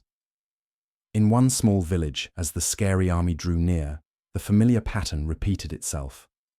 Families packed quickly, merchants closed their shops, and within hours, the streets that had been busy with daily life stood empty and silent. Everyone had run away. Everyone, that is, except the old Zen master who lived in the simple temple at the village center. When the conquering army arrived and found the village empty, the general was surprised to discover smoke still rising from the temple chimney. Curious about who would be bold enough, or perhaps foolish enough, to stay when everyone else had run, he decided to investigate this strange thing personally. The general approached the temple with several of his officers, expecting to find either a weak old man too sick to run, or perhaps someone who had been unable to escape in time. What he found instead was the Zen master sitting peacefully in his garden, tending to his plants as if nothing unusual was happening around him. The general had grown used to fear and giving up wherever his army went. Village leaders would bow down before him, begging for mercy and offering gifts in hopes of avoiding destruction. Citizens would cower and run at the mere sight of his soldiers.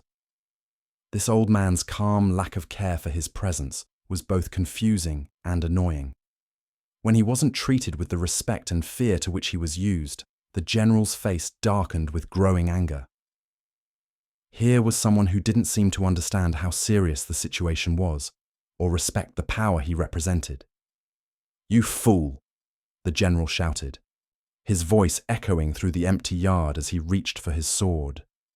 His fancy armor shone scarily in the afternoon light, and his hand held his weapon with practiced ease. "Don't you realize that you are standing before a man who could run you through without blinking an eye?" The threat that had terrified countless others left the master completely unmoved. He continued his careful tending of a small flowering bush, his hands steady and his face peaceful. When he finally looked up at the general, it was with the same calm attention he had shown before, as if greeting any ordinary visitor to his garden. "And do you realize," the master replied with perfect calmness, "that you are standing before a man who can be run through without blinking an eye?" The general stood speechless, his sword half drawn. His anger suddenly dissolved into something approaching wonder. In all his years of war and winning, he had seen many forms of courage: the desperate bravery of trapped soldiers, the angry rage of defeated enemies, the foolish boldness of young warriors. But he had never seen anything like this. Complete acceptance without fear, total peace in the face of death. The master's response revealed something the general had never considered: that there could be a power greater than the ability to kill. And that was the complete absence of fear about being killed. Here was someone who had so fully accepted the temporary nature of life that even the threat of immediate death held no power over him. Slowly, the general returned his sword to its holder. Without another word, he turned and walked away from the temple, leaving the master to continue his gardening in peace.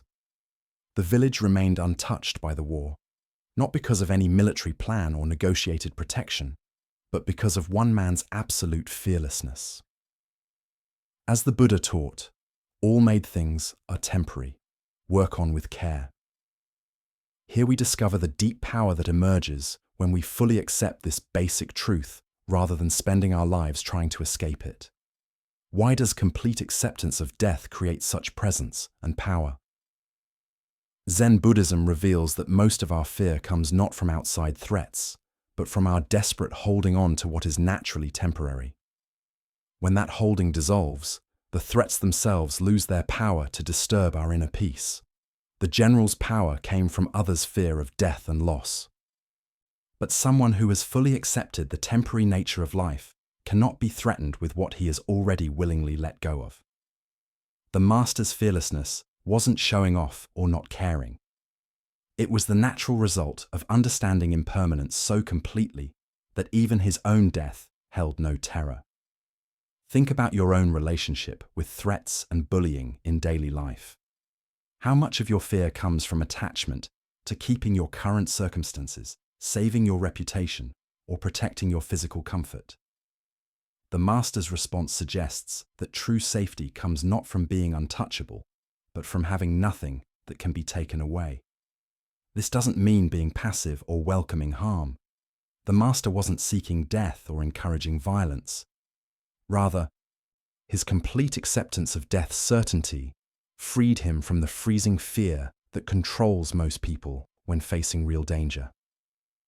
The Buddha said, "Better than 1,000 empty words is one word that brings peace." The master's single response contained more power than any threat because it came from a place of total acceptance rather than resistance or fear. Tonight, as you consider the various pressures and threats you face, can you remember the master's deep response to the general's sword? Can you find the space where acceptance of change creates not giving up, but a kind of strong presence that cannot be scared? Buddha's wisdom reminds us, the whole secret of existence is to have no fear. True freedom comes not from avoiding danger, but from understanding so completely that we cannot ultimately be harmed that outside threats become powerless to disturb our deep peace. Let us continue with a story about the limits of understanding and the honesty of not knowing. This is the teaching of the Emperor and Master Gudo. The Emperor of Japan, a man used to receiving clear answers from his advisors and teachers, had arranged a private meeting with Master Gudo, one of the most respected Zen teachers in the land. The Emperor came with real curiosity about spiritual matters, particularly questions about life, death, and what might lie beyond ordinary understanding. Seated in the formal room where matters of state were usually discussed, the Emperor felt comfortable asking even the deepest questions to this famous master. After all, if anyone would have answers to life's deepest mysteries, surely it would be an enlightened Zen teacher who had spent decades in thinking and practice. Master Gudo, the Emperor began with the directness that comes from a lifetime of power. I have a question that has troubled many great minds throughout history. What happens to a man of enlightenment after death? Surely someone of your spiritual level would understand such things. The Emperor expected a deep speech on the nature of consciousness after physical death. Perhaps ideas into rebirth, karma, or the forever nature of awake awareness. He was prepared to hear about hidden worlds, the melting of individual mind into cosmic unity, or other high teachings that would satisfy his curiosity about this big mystery. Instead, Master Gudo looked at the Emperor with complete calmness and gave the most honest answer possible. How should I know? The Emperor was surprised. Here was a master respected throughout the land for his wisdom, essentially admitting he didn't know about what seemed like a basic spiritual question. But Master, the Emperor pressed, somewhat shocked, you are an enlightened teacher. Surely you must have special knowledge about such things. Gudo's response was immediate and perfectly logical. Yes, sir, but not a dead one. The simplicity of this exchange contains a deep teaching about the nature of real wisdom and the difference between true understanding and pretended knowledge. As the Buddha taught, I know nothing except the fact of my not knowing. This ancient wisdom shows the deep honesty that marks true spiritual maturity, the willingness to admit the limits of one's knowledge, rather than pretending to understand what cannot be known from one's current position. Why do we expect spiritual teachers to have answers to questions that can only be answered through direct experience? Zen Buddhism emphasizes the importance of telling the difference between book knowledge and lived understanding, between what we can guess about and what we can actually know. Master Gudo's response wasn't a failure of wisdom, but a show of it. He refused to engage in guessing about experiences he hadn't had, even when pressed by someone in a position of great power. His honesty revealed more wisdom than any fancy theory about life after death could have provided. Think about how often in daily life we pretend to know things we don't actually know, whether it's offering confident opinions about complex social issues, giving clear advice about other people's relationships, or claiming certainty about uncertain outcomes. We often feel pressured to appear knowledgeable rather than admitting the limits of our understanding. The Emperor's assumption that enlightenment should include knowledge about death reflects a common mistake about spiritual growth. We imagine that waking up provides a complete library of universal information, rather than a basic shift in how we relate to not knowing. In Zen practice, we grow what Suzuki Roshi called don't know mind, a state of open awareness that doesn't need to fill every gap in understanding with theories or beliefs. This isn't ignorance, but a wise recognition that direct experience is more valuable than second-hand information. Zen Master Linji taught, there is nothing special to do, nothing special to learn. Enlightenment doesn't give magical knowledge about matters beyond ordinary experience. A living master knows about living. What happens after death remains in the world of guessing until one actually dies. The Buddha said, "Believe nothing merely because you have been told it, but whatsoever, after careful examination and analysis, you find to be good, helpful, and kind to all beings, that belief hold on to." Even the Buddha encouraged direct checking over accepting claims based on authority. Gudo's teaching reveals the freedom that comes from letting go of the need to have opinions about everything. How much mental energy do we waste making theories about things we cannot possibly know? How much suffering comes from worrying about situations we can only imagine? Look deeply at your own relationship with not knowing. Where do you pretend certainty to avoid the discomfort of uncertainty? What would change if you could say, "I don't know," with the same confidence that Master Gudo showed? The Emperor sought knowledge about death from someone who was fully alive, but true wisdom might be found not in gathering information about future experiences, but in fully engaging with present reality. The mystery of death is honored not by pretending to solve it, but by living honestly in the face of it. Tonight, as you encounter questions about the future, about others' reasons, or about big mysteries, can you remember Master Gudo's honest simplicity? Can you find the courage to admit when you don't know? Discovering that don't know mind might be wiser than all our clever theories. Buddha's wisdom reminds us, the only true wisdom is in knowing you know nothing. In a world full of false certainties and confident ignorance, the Master's honest, "How should I know?" points toward a more real relationship with mystery, one that honors what cannot be known while fully embracing what can be directly experienced. Our next story reveals a deep truth about how attachment can poison the very thing we claim to love. This is the tale of the chrysanthemum garden.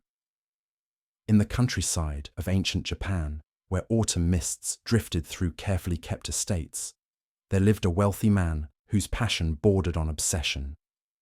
His big house stood proudly among rolling hills, but it was the back garden that captured his heart completely. There, row upon row of chrysanthemums bloomed in wonderful beauty, their colors ranging from deep purple to golden yellow to pure white. The man devoted endless hours to growing these flowers, studying each kind with deep focus, caring for each plant with fatherly tenderness. His knowledge was huge, his dedication absolute.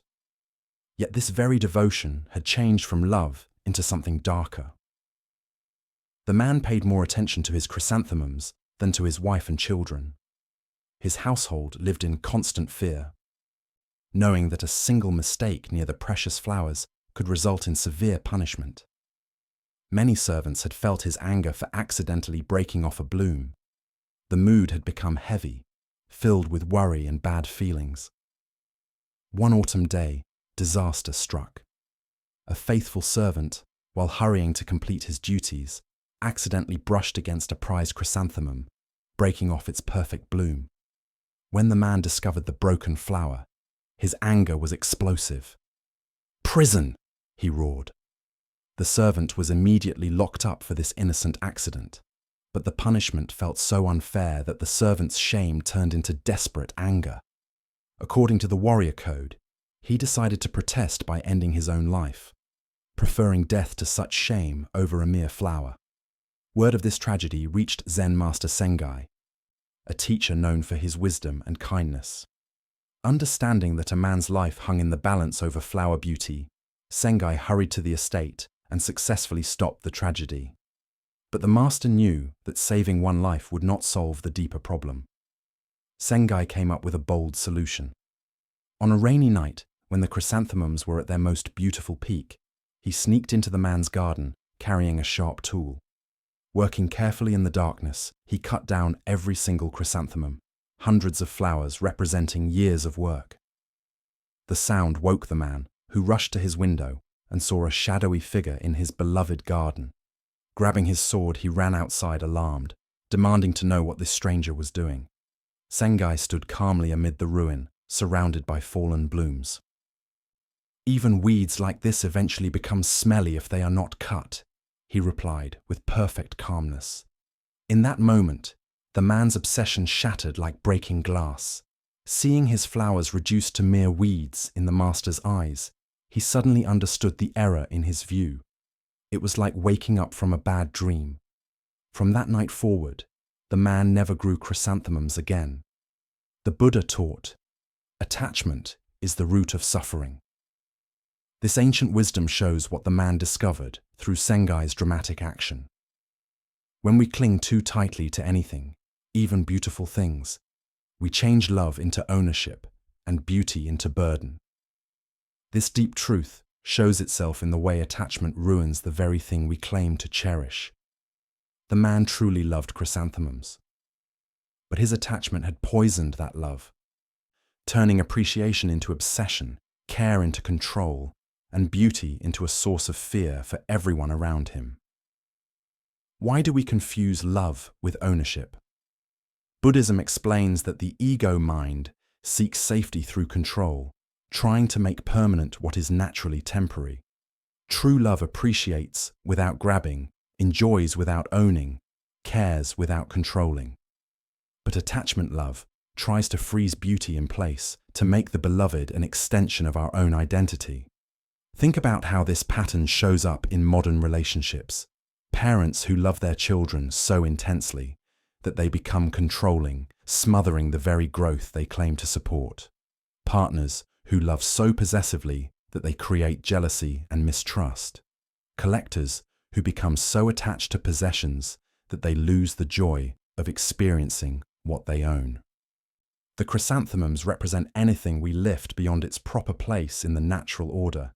This might be our job success, our looks, our spiritual success, or our carefully planned lifestyle. When we become too attached, we create suffering not only for ourselves, but for everyone around us. Zen teacher Suzuki Roshi said, "Each of you is perfect the way you are, and you can use a little improvement." This puzzle points to the careful balance between appreciation and attachment. We can love something fully while holding it lightly, caring deeply while remaining unattached to outcomes. Sengai's bold action shows the sometimes shocking medicine required to break through deep attachment patterns. Sometimes we need outside circumstances to strip away what we are clinging to before we can see clearly. Loss, disappointment, and change, while painful, often serve as teachers, revealing the difference between real love and possessive attachment. Notice that the man doesn't simply slow down his gardening. He stops completely. This suggests that sometimes the smartest response to attachment is temporary, complete withdrawal, until we can relate to the object of attachment with greater freedom and wisdom. Tonight, as you think on your own life, what might be your chrysanthemum garden? What do you love so intensely that it creates stress, control, or suffering for yourself or others? Can you imagine appreciating these things fully while holding them more lightly?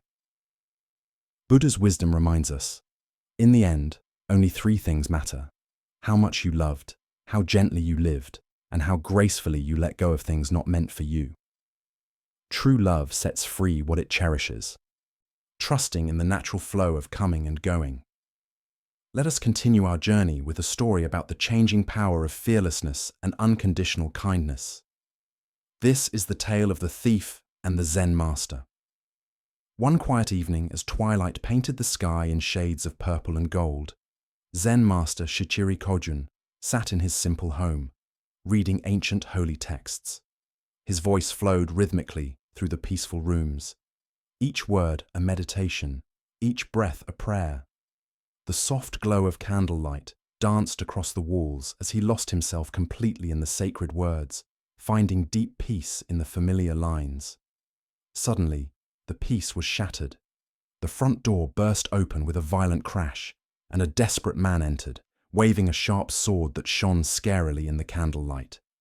His eyes were wild with desperation, his clothes dirty and torn, his breathing heavy from running. He had clearly chosen this quiet house because he believed it would be an easy target. A peaceful monk would offer no fight. "Money or your life?" the thief demanded, his voice shaking with a mix of fear and anger. He expected the old man to cower, to beg, to scramble quickly for whatever valuables he might have hidden away. But Shichiri didn't even look up from his book. His voice remained calm and steady as he continued reading for a moment before pausing to talk to the intruder. "Please don't disturb my practice," he said, with the same gentle tone he might use to ask someone to close a door. "If you need money, help yourself. It's in that drawer over there." He pointed casually toward a simple wooden chest, then immediately returned to his reading as if nothing unusual had happened. The thief stood frozen, his sword still raised, completely confused. In all his years of stealing, he had never seen such a reaction. No fear, no begging, no anger, just simple helpfulness, as if he were a neighbor who had stopped by to borrow something. Shaking his head in confusion, but going ahead with his business, the thief moved to the indicated drawer and began gathering the coins and small valuables he found there. The soft sound of the master's voice continued behind him, reading sacred words as peacefully as if he were alone. Just as the thief was preparing to leave with his stolen goods, the master's voice called out again. "Wait," Shichiri said, finally looking up from his book. "Please don't take everything. I need some of that money to pay my taxes tomorrow. Leave a little for me. Won't you?" The thief stared at him in amazement. Here was a man who was being robbed, calmly discussing the terms of his own robbery as if they were conducting normal business. Almost without thinking, the thief returned some of the money to the drawer. As he turned to leave, certain that this strange meeting was finally over, the master's voice stopped him once more.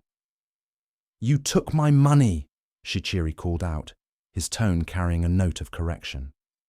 "And you didn't even thank me. That's quite rude, don't you think?" This final comment left the thief completely speechless. His sword hand began to shake.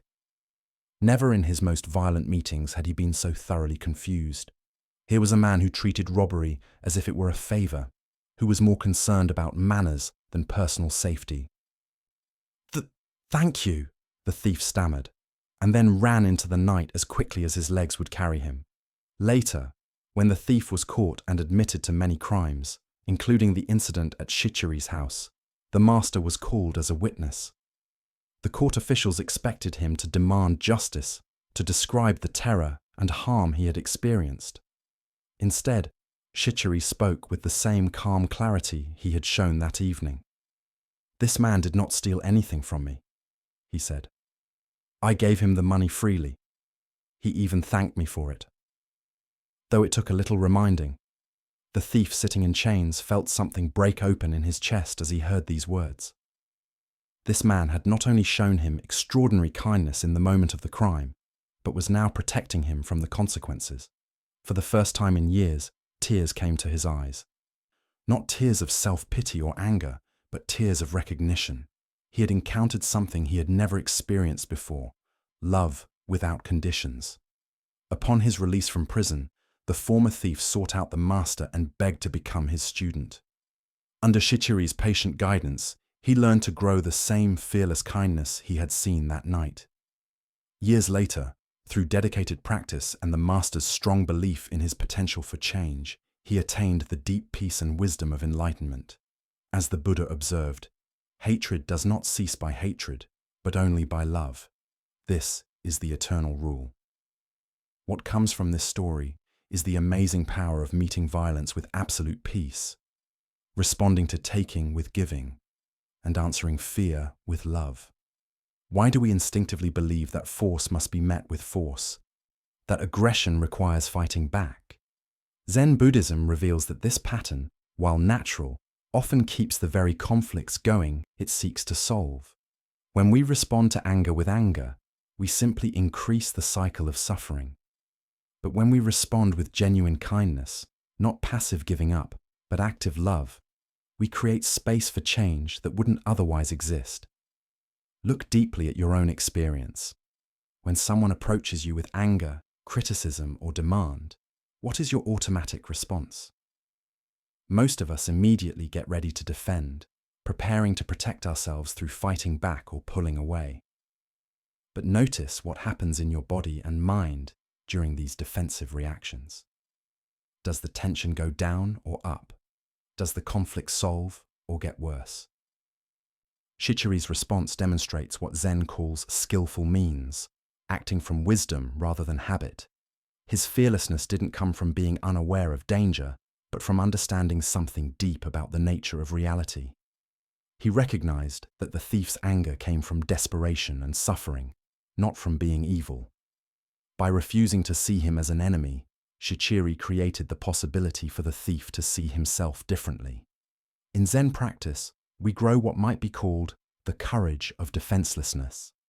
This doesn't mean being naive about real danger or allowing ourselves to be harmed unnecessarily.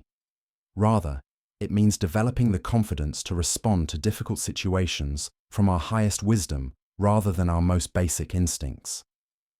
The Buddha taught, in the end, just 3 things matter: how well we have lived, how well we have loved, and how well we have learned to let go. Shichiri showed all 3 in his meeting with the thief. He lived from complete presence, loved without conditions, and let go of any attachment to his things, or even his personal safety. Think about the people in your life who challenge you: the difficult co-worker, the critical family member, the aggressive driver in traffic. What would it mean to meet their energy with the same kind of fearless kindness Shichiri showed? Not by agreeing with them or giving in to their demands, but by refusing to match their level of reaction. By staying connected to your own center of peace, regardless of their behavior. Tonight, as you encounter your own moments of tension or conflict, can you remember the master who treated a robber as an honored guest?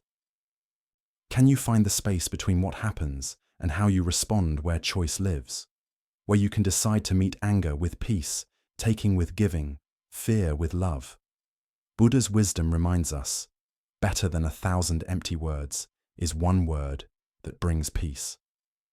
Sometimes the most powerful response to violence is simply to remain unshakable in our commitment to kindness, knowing that love has a changing power that force can never match. As we continue our journey through the wisdom of Zen Buddhism, let us explore a story about happiness and the nature of wanting. This is the stonecutter's journey. High in the mountain villages, there lived a simple stonecutter who had discovered the secret of happiness without knowing it. Each dawn, he would climb winding paths to the stone pits, his tools balanced across his shoulders. As he worked among the stones, he would sing old mountain songs that echoed across the valleys. Though he was poor by society's measures, living in a small hut with few things, the stonecutter wanted nothing more than what he had. His simple life felt complete: the rhythm of his work, the beauty of the mountains, the satisfaction of honest labor. His heart held not a care in the world. One day he was called to work on the grand mansion of a wealthy man. As he approached the house, his eyes widened at the beauty before him. Marble columns reached toward the sky. Gardens spread in perfect order. For the first time in his life, the stonecutter felt the sharp sting of desire pierce his happiness. If only I were rich, he sighed. Then I would not have to earn my living in sweat and hard work as I do now. To his amazement, A voice whispered from the stones, "Your wish has been granted. From now on, anything you desire will be given to you." He returned home that evening to find his small hut replaced by a mansion as magnificent as the wealthy man's. Overwhelmed with joy, he abandoned his tools and began enjoying the rich life. But one hot afternoon, looking from his fancy window, he saw the king's royal parade passing by. The king sat in cool shade, surrounded by noblemen and servants, appearing peaceful and powerful above the common heat. "How I wish I were a king myself," he thought, and immediately found himself resting in silk cushions inside the royal carriage. But the carriage proved warmer than expected.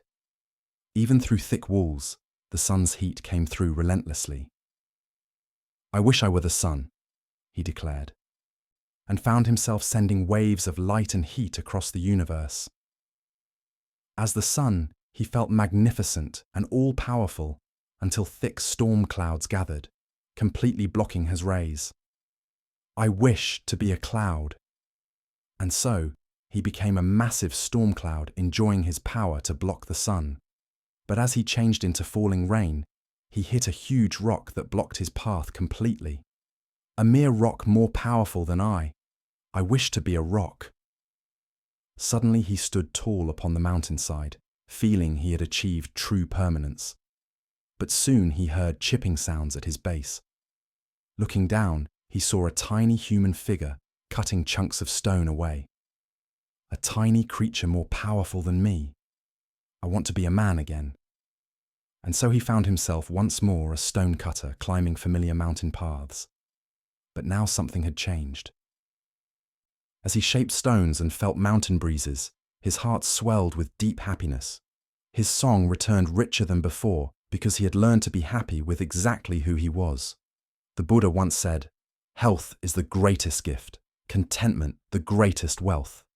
This ancient wisdom shows the endless cycle of wanting that keeps us from recognizing the richness already present in our lives.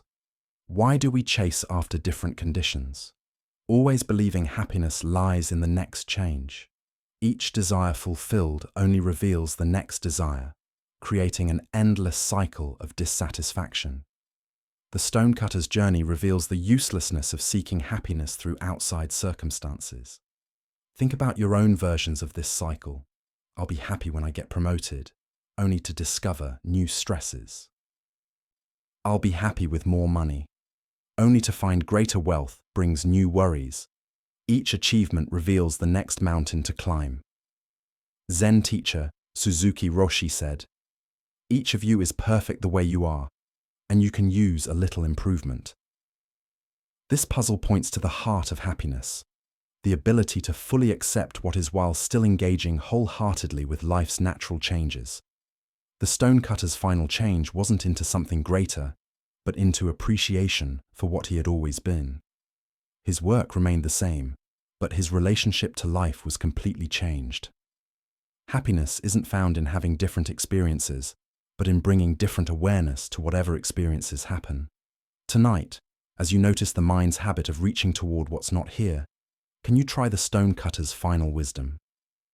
Can you find the song that emerges when you stop trying to be anything other than what you are? As the Buddha taught, contentment is natural wealth, luxury is artificial poverty. The greatest change available isn't becoming something different, but recognizing the built-in completeness of what we already are. Let us continue our journey with a story about the unexpected wisdom found in laughter and the suffering we create through taking ourselves too seriously. This is the tale of the monk who discovered his true teacher. In a faraway mountain monastery in ancient China, there lived a young monk who approached his spiritual practice with huge intensity. Every morning before dawn, he would rise for meditation, sitting in perfect posture for hours without moving. He studied the Buddhist texts with scholarly care, memorizing holy words and debating ideas with fierce concentration.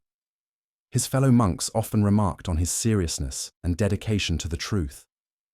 One crisp autumn morning, while studying a particularly complex passage about the nature of emptiness, the young monk encountered something that completely confused him. The text seemed to go against everything he thought he understood about Buddhist thinking. The words appeared clear enough individually, but their meaning together seemed to dissolve into a puzzle the moment he thought he understood it. Determined to understand, he carefully marked the passage and made his way to the master's room. The old teacher sat in his simple room, sunlight streaming through paper windows, creating patterns of light and shadow on the wooden floor. "Respected master," the monk said, bowing deeply. "I have found a teaching that I cannot understand. Could you please explain its meaning for me?" He read the passage with careful precision, explaining his confusion and the various meanings he had considered. The master listened closely, nodding occasionally, his face thoughtful and engaged. When the young monk finished his earnest explanation, something unexpected happened. The master's face suddenly broke into a broad smile, then quiet, chuckling, and finally erupted into hearty, uncontrollable laughter. His whole body shook with joy, tears streaming down his old cheeks. The monk stood frozen, completely confused. This was not the response he had expected. Where he expected profound wisdom and careful explanation, he found only laughter. The master's fun seemed to fill the entire room, echoing off the walls and growing even more intense. Without offering any explanation, the master stood up, still laughing, and walked out of the room, leaving the young monk alone with his confusion and growing upset. For the next 3 days, the monk could think of nothing else. The master's strange laughter haunted him constantly. He barely touched his meals. His meditation was scattered and unfocused, and sleep came only in brief, restless times. The question consumed him entirely. Why had his sincere spiritual question been met with such confusing fun? Other monks noticed his upset state, but his responses to their concerns were vague and troubled. He felt embarrassed, confused, and increasingly upset. Had the master been making fun of his understanding? Was his question somehow foolish? Did his years of dedicated practice mean nothing? Finally, unable to bear the pain any longer, he returned to the master's room. This time he didn't bow or recite passages. Instead, he spoke directly from his heart. "Master, for 3 days I have been deeply disturbed by your reaction to my question. I cannot eat, sleep, or meditate properly. Please tell me, why did you laugh at my sincere searching? Have I done something wrong?" The master's face became gentle and kind. He motioned for the young monk to sit beside him, then spoke with quiet clarity. "Monk, do you know what your problem is?" the master asked kindly. "Your problem is that you are worse than a clown." The words hit the young monk like a physical blow. His eyes widened in shock and sadness. "Respected sir, how can you say such a thing? How can I be worse than a clown? I have dedicated my life to spiritual practice, to understanding the Buddha's teachings.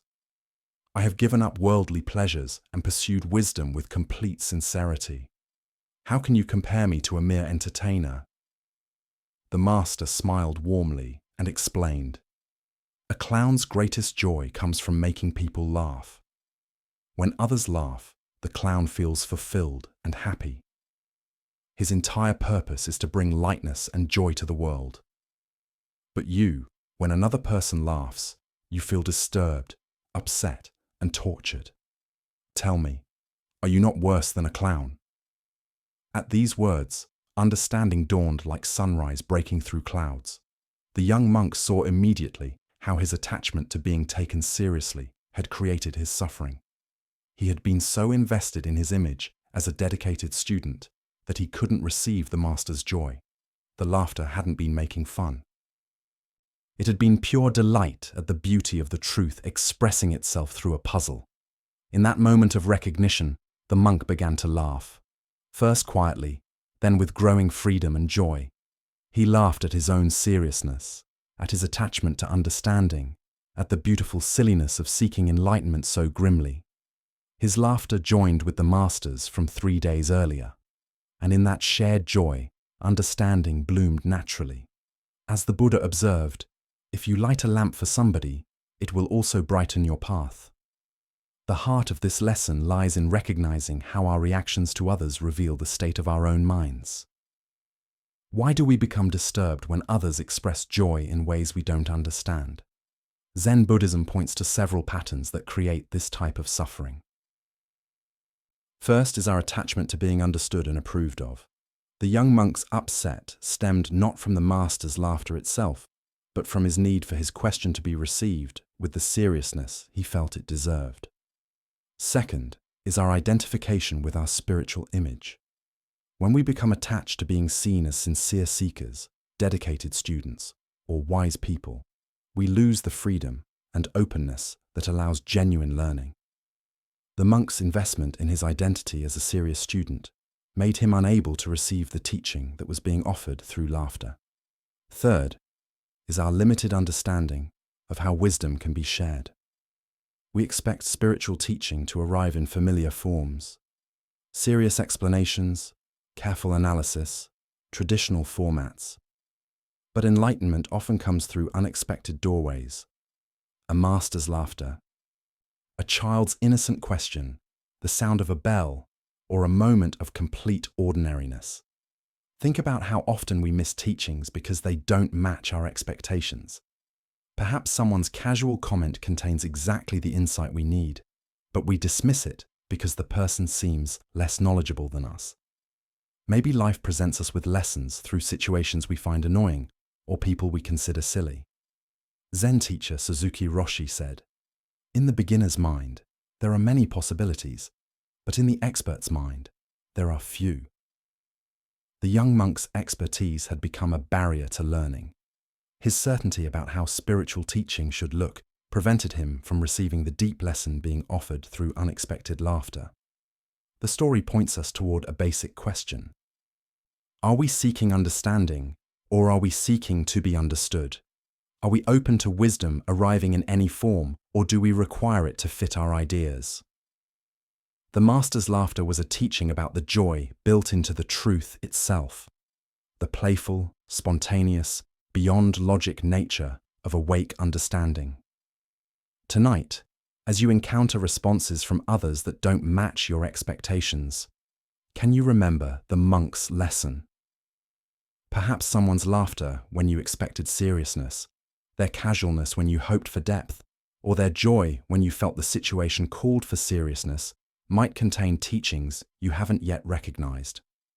Buddha spoke of this when he said, "Thousands of candles can be lighted from a single candle, and the life of the candle will not be shortened." Happiness never decreases by being shared. The master's laughter was not making the truth smaller, but celebrating its endless joy. A joy the monk discovered he could share rather than fight. Let us continue on our journey with a warning tale about the dangers of spiritual pride. This is the story of the clever monkey. In ancient China, the Prince of Wu decided to take a pleasure boat to the famous Monkey Mountain, a place known for its many animals and beautiful views. The prince, surrounded by his helpers and guards, approached the mountain with the casual confidence of royalty, expecting the natural world to accept his presence, just as his human subjects did. As soon as the monkeys living in the forest caught sight of the royal party, they ran in terror. The sound of chattering filled the air as dozens of monkeys climbed up into the highest branches of the trees, their natural instinct warning them to hide from these human intruders. The forest, which moments before had been alive with playful monkey calls, fell silent except for the rustling of leaves as the creatures sought safety in the treetops. However, one monkey remained completely unconcerned by the royal presence. This particular monkey seemed utterly fearless, continuing his acrobatic show with remarkable skill and apparent lack of care for the danger below. He swung gracefully from branch to branch, performing elaborate leaps and displaying his skill as if putting on a show. His movements were smooth and confident, each gesture showing his superior ability and intelligence. Compared to his cowering companions, the Prince of Wu watched this extraordinary display with growing annoyance. Here was a mere animal that dared to show no respect for royal power, that seemed to mock the very presence of the prince through its casual ignoring of the obvious threat. The monkey's confidence appeared to be a direct challenge to the prince's power. Deciding to teach this rude creature a lesson, the prince drew his bow and shot an arrow directly at the monkey. But to the amazement of all present, the monkey skillfully caught the arrow in mid-air, plucking it from the air as easily as one might catch a falling leaf. The monkey looked at the arrow briefly, then tossed it aside with casual dismissal, as if such feats were nothing more than child's play. The prince's face darkened with rage at this embarrassment. His skill as an archer had been made to look foolish by a mere animal. "Attack!" he ordered his helpers. "Bring down this proud beast!" A shower of arrows filled the air. The monkey, suddenly overwhelmed by the coordinated attack, could not block them all. In an instant, he was struck by multiple arrows and fell dead to the forest floor, his extraordinary abilities proving useless against such overwhelming force. The prince turned to his wise companion, Yen Pui, who had watched this scene unfold with growing understanding. "You see what happened," the prince said. "This animal advertised his cleverness. He trusted in his own skill. He thought no one could touch him. Remember that. Do not rely on distinction and talent when you deal with men." Yen Pui absorbed this lesson deeply. When they returned to the kingdom, he thought on how his own achievements and reputation might be creating the same dangerous pride that had destroyed the monkey. He quietly became the student of a humble wise man, seeking to rid himself of everything that made him appear outstanding or special. He gave up the pleasures that had once defined his status and learned to hide every distinction that might set him apart from others. Through patient practice, Yen Pui grew such genuine humility that soon no one in the kingdom knew what to make of him. He had become so ordinary, so simple, that people began to sense something deep in his very ordinariness. Thus, they held him in awe, not for what he showed, but for the mysterious depth they sensed beneath his simple presence. Buddha spoke of this when he said, "Those who know do not speak. Those who speak do not know." This tale shows the spiritual danger of making our wisdom or abilities into a source of identity and pride. Why do we feel pushed to show our spiritual understanding or special qualities? Zen Buddhism reveals how the ego uses even our most genuine insights, turning them into tools for maintaining separation and feeling better than others. The very achievements that should dissolve the sense of separate self can actually strengthen it when we become identified with being advanced or enlightened. The story points us toward understanding how spiritual pride works. Like the monkey, we may develop genuine abilities through practice, deeper calm, clearer insight, or greater kindness. But when we begin to identify with these qualities, when we use them to distinguish ourselves from others, they become weapons that ultimately destroy us. This ancient wisdom shows a puzzle at the heart of spiritual development. The more we truly progress, the more invisible that progress should become. True wisdom naturally shows itself as humility because it reveals the connected nature of all existence, removing any basis for feeling superior to others. Zen teacher Shunryu Suzuki spoke of "don't know mind" as the essence of beginner's mind. This is not ignorance, but the wisdom that recognizes how little our book understanding actually touches the mystery of existence. The monkey's tragedy was believing his cleverness made him special rather than recognizing it as a temporary expression of universal intelligence. The Buddha taught, "Better than 1,000 empty words is one word that brings peace." Yen Pui discovered that by hiding his distinctions, by becoming nothing special, he accessed a more deep kind of influence, one that touched others through presence rather than performance. Think about your own spiritual journey. Can you notice moments when insights or abilities become sources of subtle pride? When meditation experiences, psychological understanding, or kind actions become ways of feeling different from or better than others? Each time we make our practice into an identity, we create the spiritual equivalent of the monkey's dangerous show. Tonight, as you rest in simple being, can you practice the art of being nobody special? Can you find the freedom that comes not from showing your wisdom, but from resting in the ordinary mystery of awareness itself? As the Buddha said, Those who are free of resentful thoughts surely find peace. The deepest peace comes when we let go of even our attachment to being peaceful. Let us continue our journey with a story about keeping inner balance regardless of outside circumstances. This is the teaching of Master Hakuin and the power of "Is that so?" Master Hakuin lived in a small village where he was deeply respected for his wisdom, kindness, and perfect character. For decades, he had kept a reputation as a pure and enlightened teacher, someone who had gone beyond ordinary human weaknesses and showed the highest spiritual ideals. Villagers often brought their problems to him, seeking guidance and inspiration from his teachings and his perfect way of life. In this same village lived a beautiful young woman whose family was well known and respected. When she became pregnant outside of marriage, her condition caused a scandal that moved through the close community. Her parents were furious and demanded to know who was responsible for bringing such shame upon their family. At first, the young woman refused to reveal the father's name. She was protecting someone she loved, someone whose reputation and future would be destroyed if the truth came out.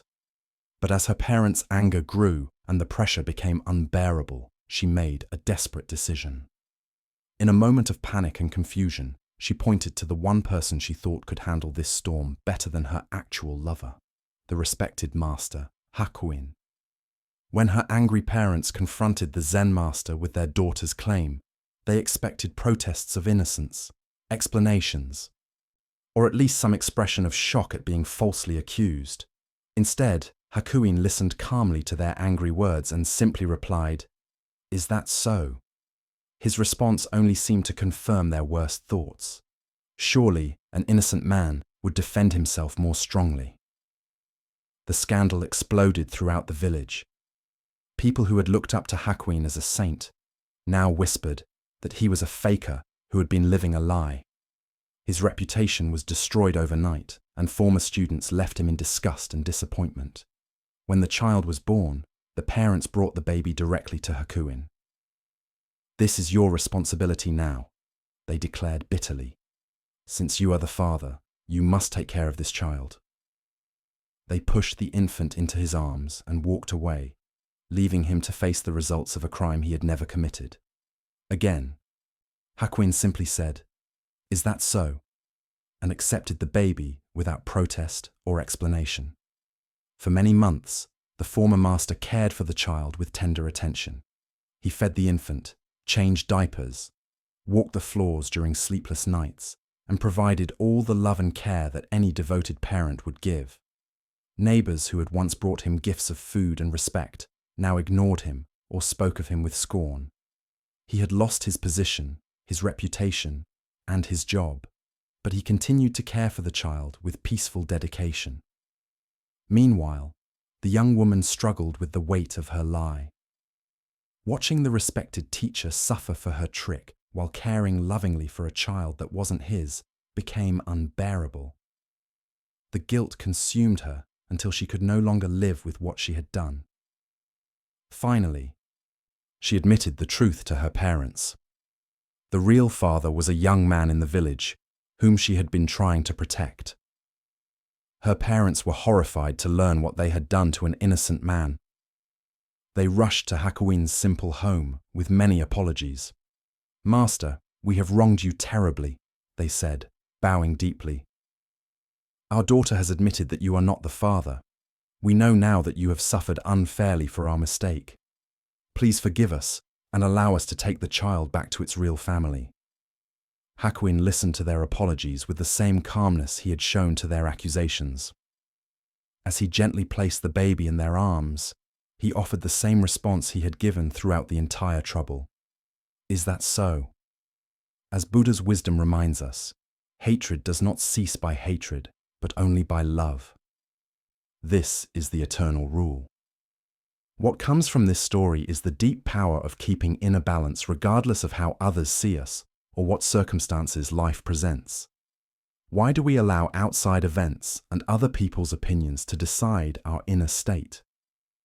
Zen Buddhism teaches that true freedom comes from developing an unshakable center that remains stable whether we are being praised or blamed, honored or dishonored, treated fairly or unfairly.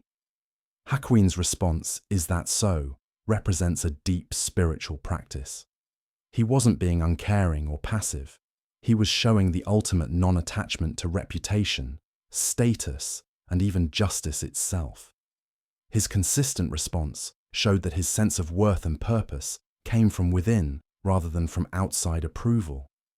Think about how differently most of us would react to false accusations, public shame, and complete loss of reputation. The natural human response is to defend ourselves, to fight against unfairness, to demand that others see the truth. But Hakuin's approach reveals another possibility: meeting all circumstances with the same peaceful acceptance. This doesn't mean we should never defend ourselves or that we should passively accept all unfairness. Hakuin's teaching is more subtle. He shows us that our inner peace doesn't have to depend on outside circumstances being fair or good. We can keep our center regardless of how the world treats us. The Buddha taught, "You will not be punished for your anger. You will be punished by your anger." Hakuin's calmness protected him from the additional suffering that would have come from anger, self-pity, or desperate attempts to fix his reputation. While the situation was undoubtedly hard, he didn't add to the difficulty with emotional resistance. Look deeply at your own reactions to criticism, misunderstanding, or unfair treatment. How much of your suffering comes from the actual events, and how much comes from your mental and emotional responses to those events? Hakuin's example suggests that we have far more control over the second source of suffering than the first. Tonight, as you encounter whatever judgments, misunderstandings, or unfair treatments life may bring, can you remember Master Hakuin's peaceful, "Is that so?" Can you find the space between what happens to you and how you respond? Discovering that your inner peace need not be held hostage by outside circumstances. Buddha's wisdom teaches us, peace comes from within. Do not seek it without. True spiritual growth isn't measured by how well life treats us, but by how gracefully we can meet whatever life brings. Keeping our kindness, dignity, and inner peace, regardless of whether the world recognizes our worth or understands our true nature. Let us continue on our journey with a story about how our inner landscape shapes our outer experience. This is the tale of the two towns. In a busy marketplace where merchants sold their goods and travelers stopped to rest on their journeys, a wise Zen master had established a small tea stall. People came not only for refreshment, but for the master's reputation for offering practical wisdom to those facing life's changes and unknowns. On this particular day, two different men approached the master's stall, each carrying the same question, but showing very different energies. Both were considering major life changes. Both were strangers to this place, and both sought guidance about whether this town might become their new home. The first man arrived with a tense look, his shoulders carrying the weight of gathered frustrations. As he approached the tea stall, his eyes darted around suspiciously, already judging and finding fault with what he saw. "I'm thinking of moving to this town," he announced without introduction. "What's it like?" The Zen master looked at the man with gentle attention, noting not just his words, but the quality of energy he brought to the question. Rather than offering immediate description, the master asked his own question. "What was your old town like?" The first man's response came quickly, as if he had rehearsed these complaints many times. "It was dreadful," he said with obvious bitterness. "Everyone was hateful and unfriendly. The neighbors were rude, the shopkeepers were mean, and the whole place was full of selfish, unpleasant people. I couldn't stand it there anymore." The master nodded thoughtfully, his face remaining kind despite the negativity pouring from his visitor. "This town is very much the same," he replied simply. "I don't think you should move here." The first man's face darkened with disappointment and frustration. Without another word, he turned and walked away, muttering under his breath about how this place was probably just as bad as everywhere else. Shortly after the first man left, the second traveler approached the tea stall. His manner was notably different, relaxed, curious, and open. His eyes took in the surroundings with appreciation rather than judgment. And when he smiled at the master, it seemed to come from a place of genuine warmth. "I'm thinking of moving to this town," he said happily. "What's it like?" The master regarded this second visitor with the same careful attention he had given the first, again choosing to learn more before offering his view. "What was your old town like?" he asked. The second man's face lit up as he considered the question.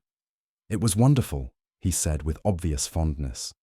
"Everyone was so friendly and helpful. My neighbors looked out for each other. The local merchants knew everyone by name, and there was a real sense of community. I was very happy there. I'm only considering a change because I'm looking for new adventures and opportunities." The master smiled knowingly. "This town is very much the same," he told the second man. "I think you will like it here very much." The second man's face broke into a delighted grin. He thanked the master warmly and walked away with a spring in his step, already seeing possibilities and connections in his new environment.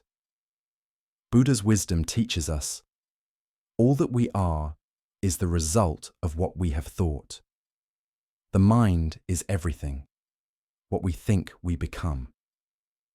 This ancient insight shows the deep truth demonstrated by the master's seemingly opposite responses to the two travelers. Here we discover one of the most basic principles of human experience. We don't see the world as it is, but as we are. The master gave identical answers to both men because he recognized that their questions revealed far more about their internal states than about their external circumstances. Why do some people find community and kindness wherever they go, while others encounter hostility and disappointment in the same environments? Buddhist psychology explains that our filters shaped by our mental habits literally create our experienced reality. We notice evidence that confirms our existing beliefs while filtering out information that goes against them. The first man carried a habit of seeing the bad side, the tendency to interpret unclear situations in the most negative possible way. His mind was like a magnet for negative experiences, not because the world was naturally hostile, but because that's what he was trained to see. The second man showed the opposite pattern, a generous style that assumed the best in others and looked for positive connections. His mind was tuned to kindness and possibility. Think about how this plays out in daily life. Two people can work in the same office and have completely different experiences. One sees politics, competition, and problems everywhere. The other finds mentorship, teamwork, and growth opportunities in the same environment. This doesn't mean that objective conditions don't matter, or that all experiences are equally positive. Rather, it points to the enormous influence our mental habits have on shaping our lived reality. As Zen teacher John Kabat-Zinn says, "Wherever you go, there you are." We carry our internal weather with us, and it colors everything we meet. The master's wisdom lay in recognizing that no outside change of location could solve the first man's problem. If he moved to this town with the same negative filters, he would recreate the same disappointing experiences he was trying to escape. This insight has deep meaning for how we approach life changes and problem solving. Often, when we are unhappy with our circumstances, our first instinct is to change the outside conditions. But if we don't address the internal patterns that created our dissatisfaction, we simply recreate similar problems in new settings. But this principle works in both directions. When we grow mental habits of appreciation, curiosity, and goodwill, we begin to notice more evidence supporting those perspectives. The world doesn't magically change, but our ability to see its positive qualities grows dramatically. Tonight, as you reflect on your own experiences of community, work, and relationships, can you notice the lens through which you typically view these interactions? Are you more like the first traveler, scanning for problems and disappointments, or the second, looking for connection and possibility? As the Buddha taught, the mind is everything. What you think you become. The most powerful tool for changing our outside experience lies not in changing our circumstances, but in changing the quality of awareness we bring to whatever circumstances we meet. Let us now turn to a story about the difference between seeing and being seen, between wisdom and the appearance of wisdom. This is the tale of the blind man and his lantern. Late one evening, as darkness settled over the village like a soft blanket, a blind man prepared to walk home after spending the day with a dear friend. They had shared tea, conversation, and the comfortable silence that comes between people who truly know each other. But now, the hour was late, and the blind man needed to make his way through the winding streets to his own home. As he prepared to leave, feeling around for his walking stick and adjusting his cloak against the night air, his friend looked out at the pitch-black streets with concern. "Please," the friend said kindly, "let me give you my lantern to carry with you. The streets are particularly dark tonight, and there are many obstacles along the way." The blind man paused, surprised by the offer. "Why would I need a lantern?" he asked with gentle humour. "You know I cannot see. The light won't help me find my way any better than darkness would. My feet know these streets, and my other senses guide me just fine." "Ah," his friend replied thoughtfully, "but perhaps the lantern isn't for you to see better. Perhaps it's so that others will see you better and won't accidentally bump into you as they hurry through the dark streets." This reasoning made perfect sense to the blind man. While he had learned to navigate the world without sight, he understood that others depended on their eyes and might not notice him in the darkness. "Of course," he said, accepting the lantern gratefully. "How thoughtful of you." The lantern was a simple but beautiful thing made of rice paper, stretched over delicate bamboo strips with a candle secured safely inside. His friend lit the candle, and the warm glow illuminated a circle of ground around the blind man's feet. Even though he couldn't see the light himself, he could feel its warmth and knew that others would see him coming from a good distance away. Off he went into the night, the lantern swinging gently at his side as he made his way along the familiar path toward home. He felt confident and considerate, knowing that he was taking care both of his own safety and the safety of others who might be travelling these same dark streets. But he had walked only a few yards when suddenly, crack, another traveller walked straight into him. The collision was jarring, sending both men stumbling. The blind man's lantern swayed wildly, and he nearly lost his balance. "Why don't you watch where you're going?" the blind man called out indignantly, steadying himself and adjusting his robes. "Can't you see this lantern? I'm carrying it specifically so people like you won't bump into me."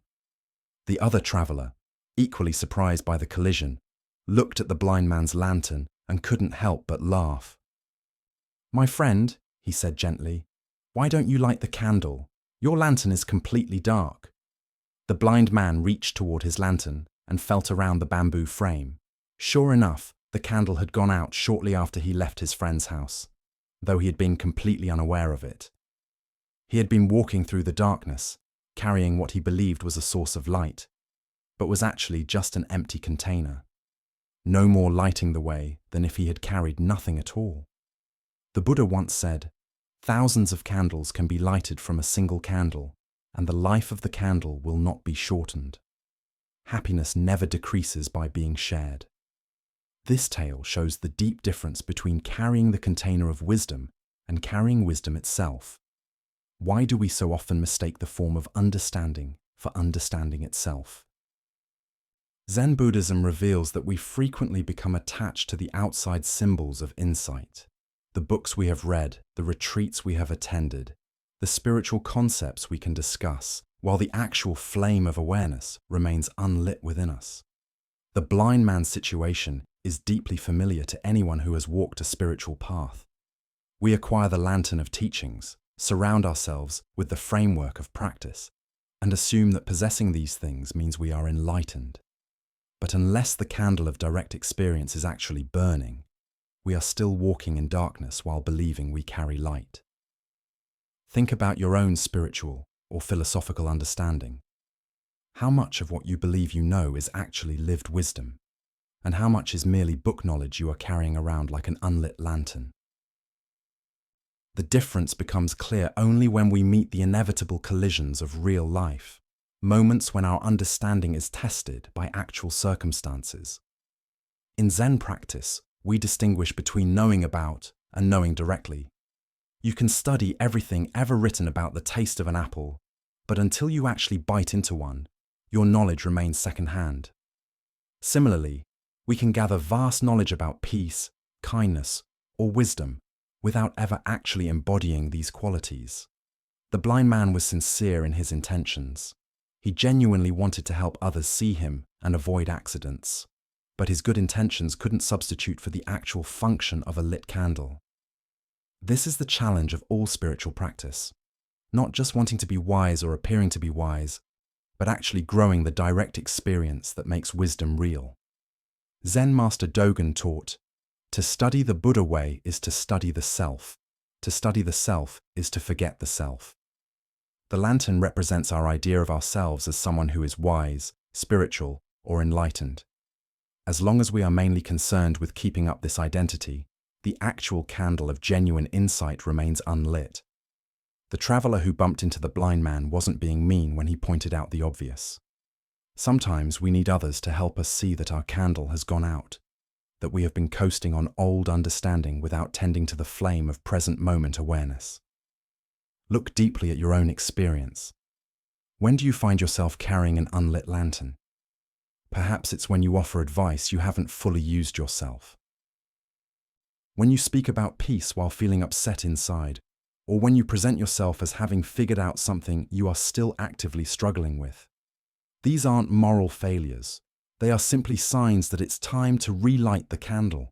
The beauty of this teaching is that discovering our lantern is dark isn't the end of the story, it's the beginning. The moment we realize we have been walking in darkness while believing we carried light, we can stop, find a source of flame, and actually light our path. The lantern itself isn't useless. It just needs the essential element that makes it work. In our relationships, careers, and spiritual practices, we encounter this same dynamic repeatedly.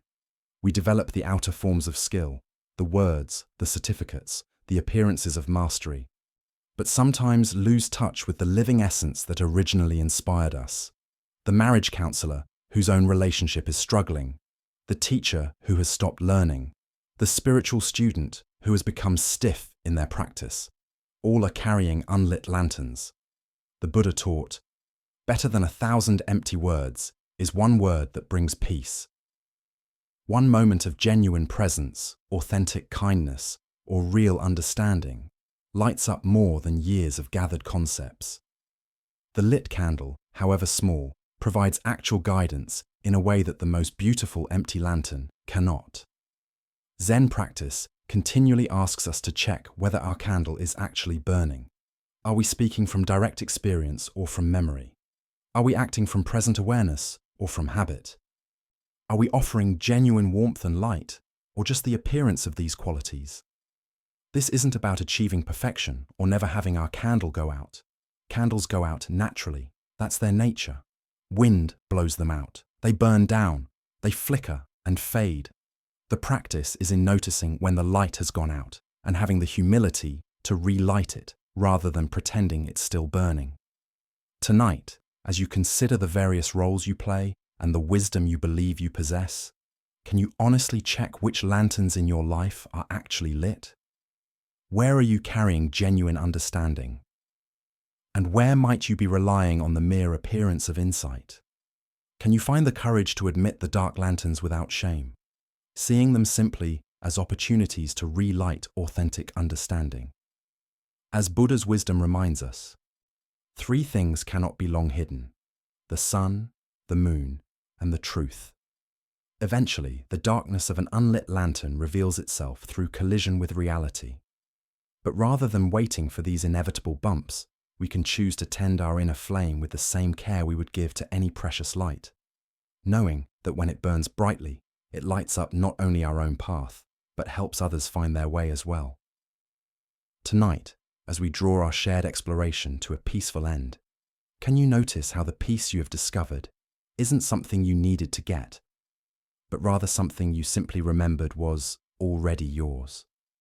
Can you feel that the deep calm you have touched tonight exists not only within these teachings, but in your own natural awareness, patiently waiting to be noticed? The Buddha reminded us, peace comes from within. Do not seek it without. Thinking on this wisdom, recognize that peace and understanding don't rely on perfect conditions or extraordinary experiences, but grow from your own inner landscape, available in each breath you take. Throughout tonight's journey, every teaching has woven together a common thread, showing the freeing truth that struggle dissolves when we stop fighting. What is that? Genuine freedom flows naturally when we cease clinging to results, and that lasting happiness emerges from witnessing life clearly beyond our habits and automatic responses. Even when your thoughts wander, even when tension creeps back in, the insights you have gathered tonight have taken root in the rich ground of your being, ready to feed you whenever you need their guidance. Remember, as you settle into rest, that these timeless wisdoms have revealed not some far-off destination, but a way of living in this very moment with complete presence and acceptance, in the stillness that surrounds you. Now, notice how deeply your view has grown, how easily your breathing has deepened, and how tenderly your mind rests, unburdened and open. These teachings serve as gentle reminders that real understanding isn't hidden in faraway monasteries or buried within ancient books. It shines clearly and plainly through the beautiful ordinariness of conscious attention. Tonight, you have tasted that reality. A reality that emerges when we simply stop, breathe, and truly see. As you move from this place of peace back into the rhythm of everyday life, take with you not merely the words themselves, but the deep stillness and clarity they have awakened within your own experience. May this peace remain your constant friend, lighting your path through both joyful and difficult times ahead. The peace you found tonight was never truly lost. It was simply waiting for you to come home to yourself. Thank you for joining us on this journey. Sleep well.